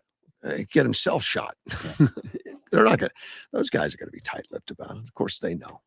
Right. Where it came from would be somebody that wasn't going in. Oh, I'm sure. Yeah. Yeah. They're not gonna support do staff or something like that. Who knows? And and to actively try to leak that information, I don't understand the motivation. I sincerely hope it was just somebody that was just talking to somebody else, having a conversation. Oh yeah, the journalist, the other guy. The journalist But always somebody always want to be the first. At some point, somebody consciously put that information out. Yeah. And that's cool. That's not cool. Pope Leo talked about the war. This is right. Mhm. This was before before we had the ceasefire thing. He said 1.4 billion Catholics spoke out against escalating the war, called for an immediate end to the conflict. I mean, that's always. I mean, everybody wants that. Yeah. Yeah. But just call for the end. What do you mean? It's not very strategic, is it? You threaten to escalate it, and that's how you get it to end. I think so. I think that's actually real. Yeah. Well, Pope Leo says today, and this was a couple days, this was before the ceasefire. Today, as we all know, there's also been this threat against the entire people of Iran. And this is truly unacceptable. There are certainly issues of international law here, but even more so, a moral issue for the good of the whole entire population. I wish he hadn't done that. Well, yeah, and the moral issue is not cut and dry. There's the issue of, do you deal with the small group of people to protect the large group of people? Yeah. That's a moral issue too. So You still defend yourself. yeah, And when a country like Iran's been fighting for 47 years, you got to find a way to put it down. The negotiation hasn't worked for 47 years. right. It hasn't. Well, it might now. And he says there's certainly issues in international law. What are the issues, Pope? And is he qualified to call them out? I mean, he could talk about religious issues. Yeah. But I think he's kind of an expert on that. The Pope is a political position, just like any other. Within leader. the church, though, but no. Yeah. Well, he has an influence in the world. Well, he didn't like the fact that Trump wrote, "A whole civilization will die tonight." That sounds biblical. No, actually, doesn't that sound biblical? I think, there's probably a chapter or two on that. Never to be brought back again. I don't want that to happen, but it probably will. That's not going to happen. God bless the great people of Iran. Really, really funny. Really? That's what he says. Wow. He also said, "Praise be to Allah." The Pope did. No, this is all Trump. Okay. All Trump. All Trump. I saw that from Trump. No, that's what Leo has a problem with. Okay. Trump, Pope Leo. He was being sarcastic when he said that, I think. I don't know what it was. It's one of those things I'm trying to guess. Yeah. I don't know. Yeah. I don't know. I think he was probably being sarcastic. I think whatever it is, it's kind of amazing. Sarcasm doesn't translate in text very well. And Trump said he had a 10-point proposal from Iran, believes it's workable on the basis on which to negotiate. Yeah. But Pope Leo warned that attacks on civilian infrastructure are against international law. Well, it is. as far as it's solely for Right. civilian. Right. If it's joint use, fair game. Right. And plus, everybody supports Ukraine, bombing the civilian structure in Russia. And I haven't heard specifics on that, so I don't know. Oh, they've But been taking out. Russia started it, so I'm okay. There you go. If the Russians don't Russia like it, started it. they can end it. No, they've been taking out power plants. They put Moscow dark for a while. Good. And they've been taking out refineries, oil capabilities, I of oil don't want them, pipelines. I don't want them to hit Red Square though, because that is a pretty cool. It's cool. They thing take to out do. lots of trains, bridges and stuff with the Mhm. trains on them. It's a nasty landing. Yeah. It's a nasty landing. He said, it says it's against international law and serve as a sign of hatred. The division and the destruction of the human beings is capable of. Do we need to wonder what destruction human beings are capable of? Well, That's a known thing. Well, the Pope's pointed out that we're capable of it and we need to resist. I think, and he wants peace. I'm okay with him wanting peace. Yeah. I wish he did. I don't know how he expects it to happen if we're going to be, He's calling it unjust. rainbows And has he been unicorns. calling Iran unjust for the last 47 years? Well, he just got into office, so Yeah. Well, he's been a church leader for that amount of time. He's a United States citizen. yeah, I know. Yeah, what is he, from Chicago or something? Yep. I don't know, something like that. The Bears. In fact, we have a worldwide economic crisis, energy crisis situation in the Middle East, great instability, which is only provoking more hatred throughout the world. So come back to the table. Let's talk. Let's look for solutions in a peaceful way. But that's how you get them to the table. But he's addressing it to Trump. Why does he address it to Iran? That's how you get them to the table, Pope. Yeah, I think so. You give them a reason to come to the table. Then you talk about peace and move things along. But Now, here's what he did way out of line. The Pope. What's that? That's what he says. I said, I'm okay with him believing this. Although I think he should be on the down low. He said but he called on everyday citizens to contact the authorities, political leaders, congressmen, to ask them to work for peace, to reject war always. I think he's wrong for that. Well, He's getting too much can't. into the political at that point. Saying contact the authorities, your political leaders, your congressmen. I'm okay with that. It's just the idea of trying to avoid war always. Right. We have plenty of human history to show that we're not going to do that. It's not going to happen. We're a violent species. That's what we do. It's always going to be there. I'm going to give you the last word because we're out of time. Wow. See, I can't believe I gave you the last word. But then you used the last word to tell me that I got the last word. It's always going to work that way. I'll be back tomorrow.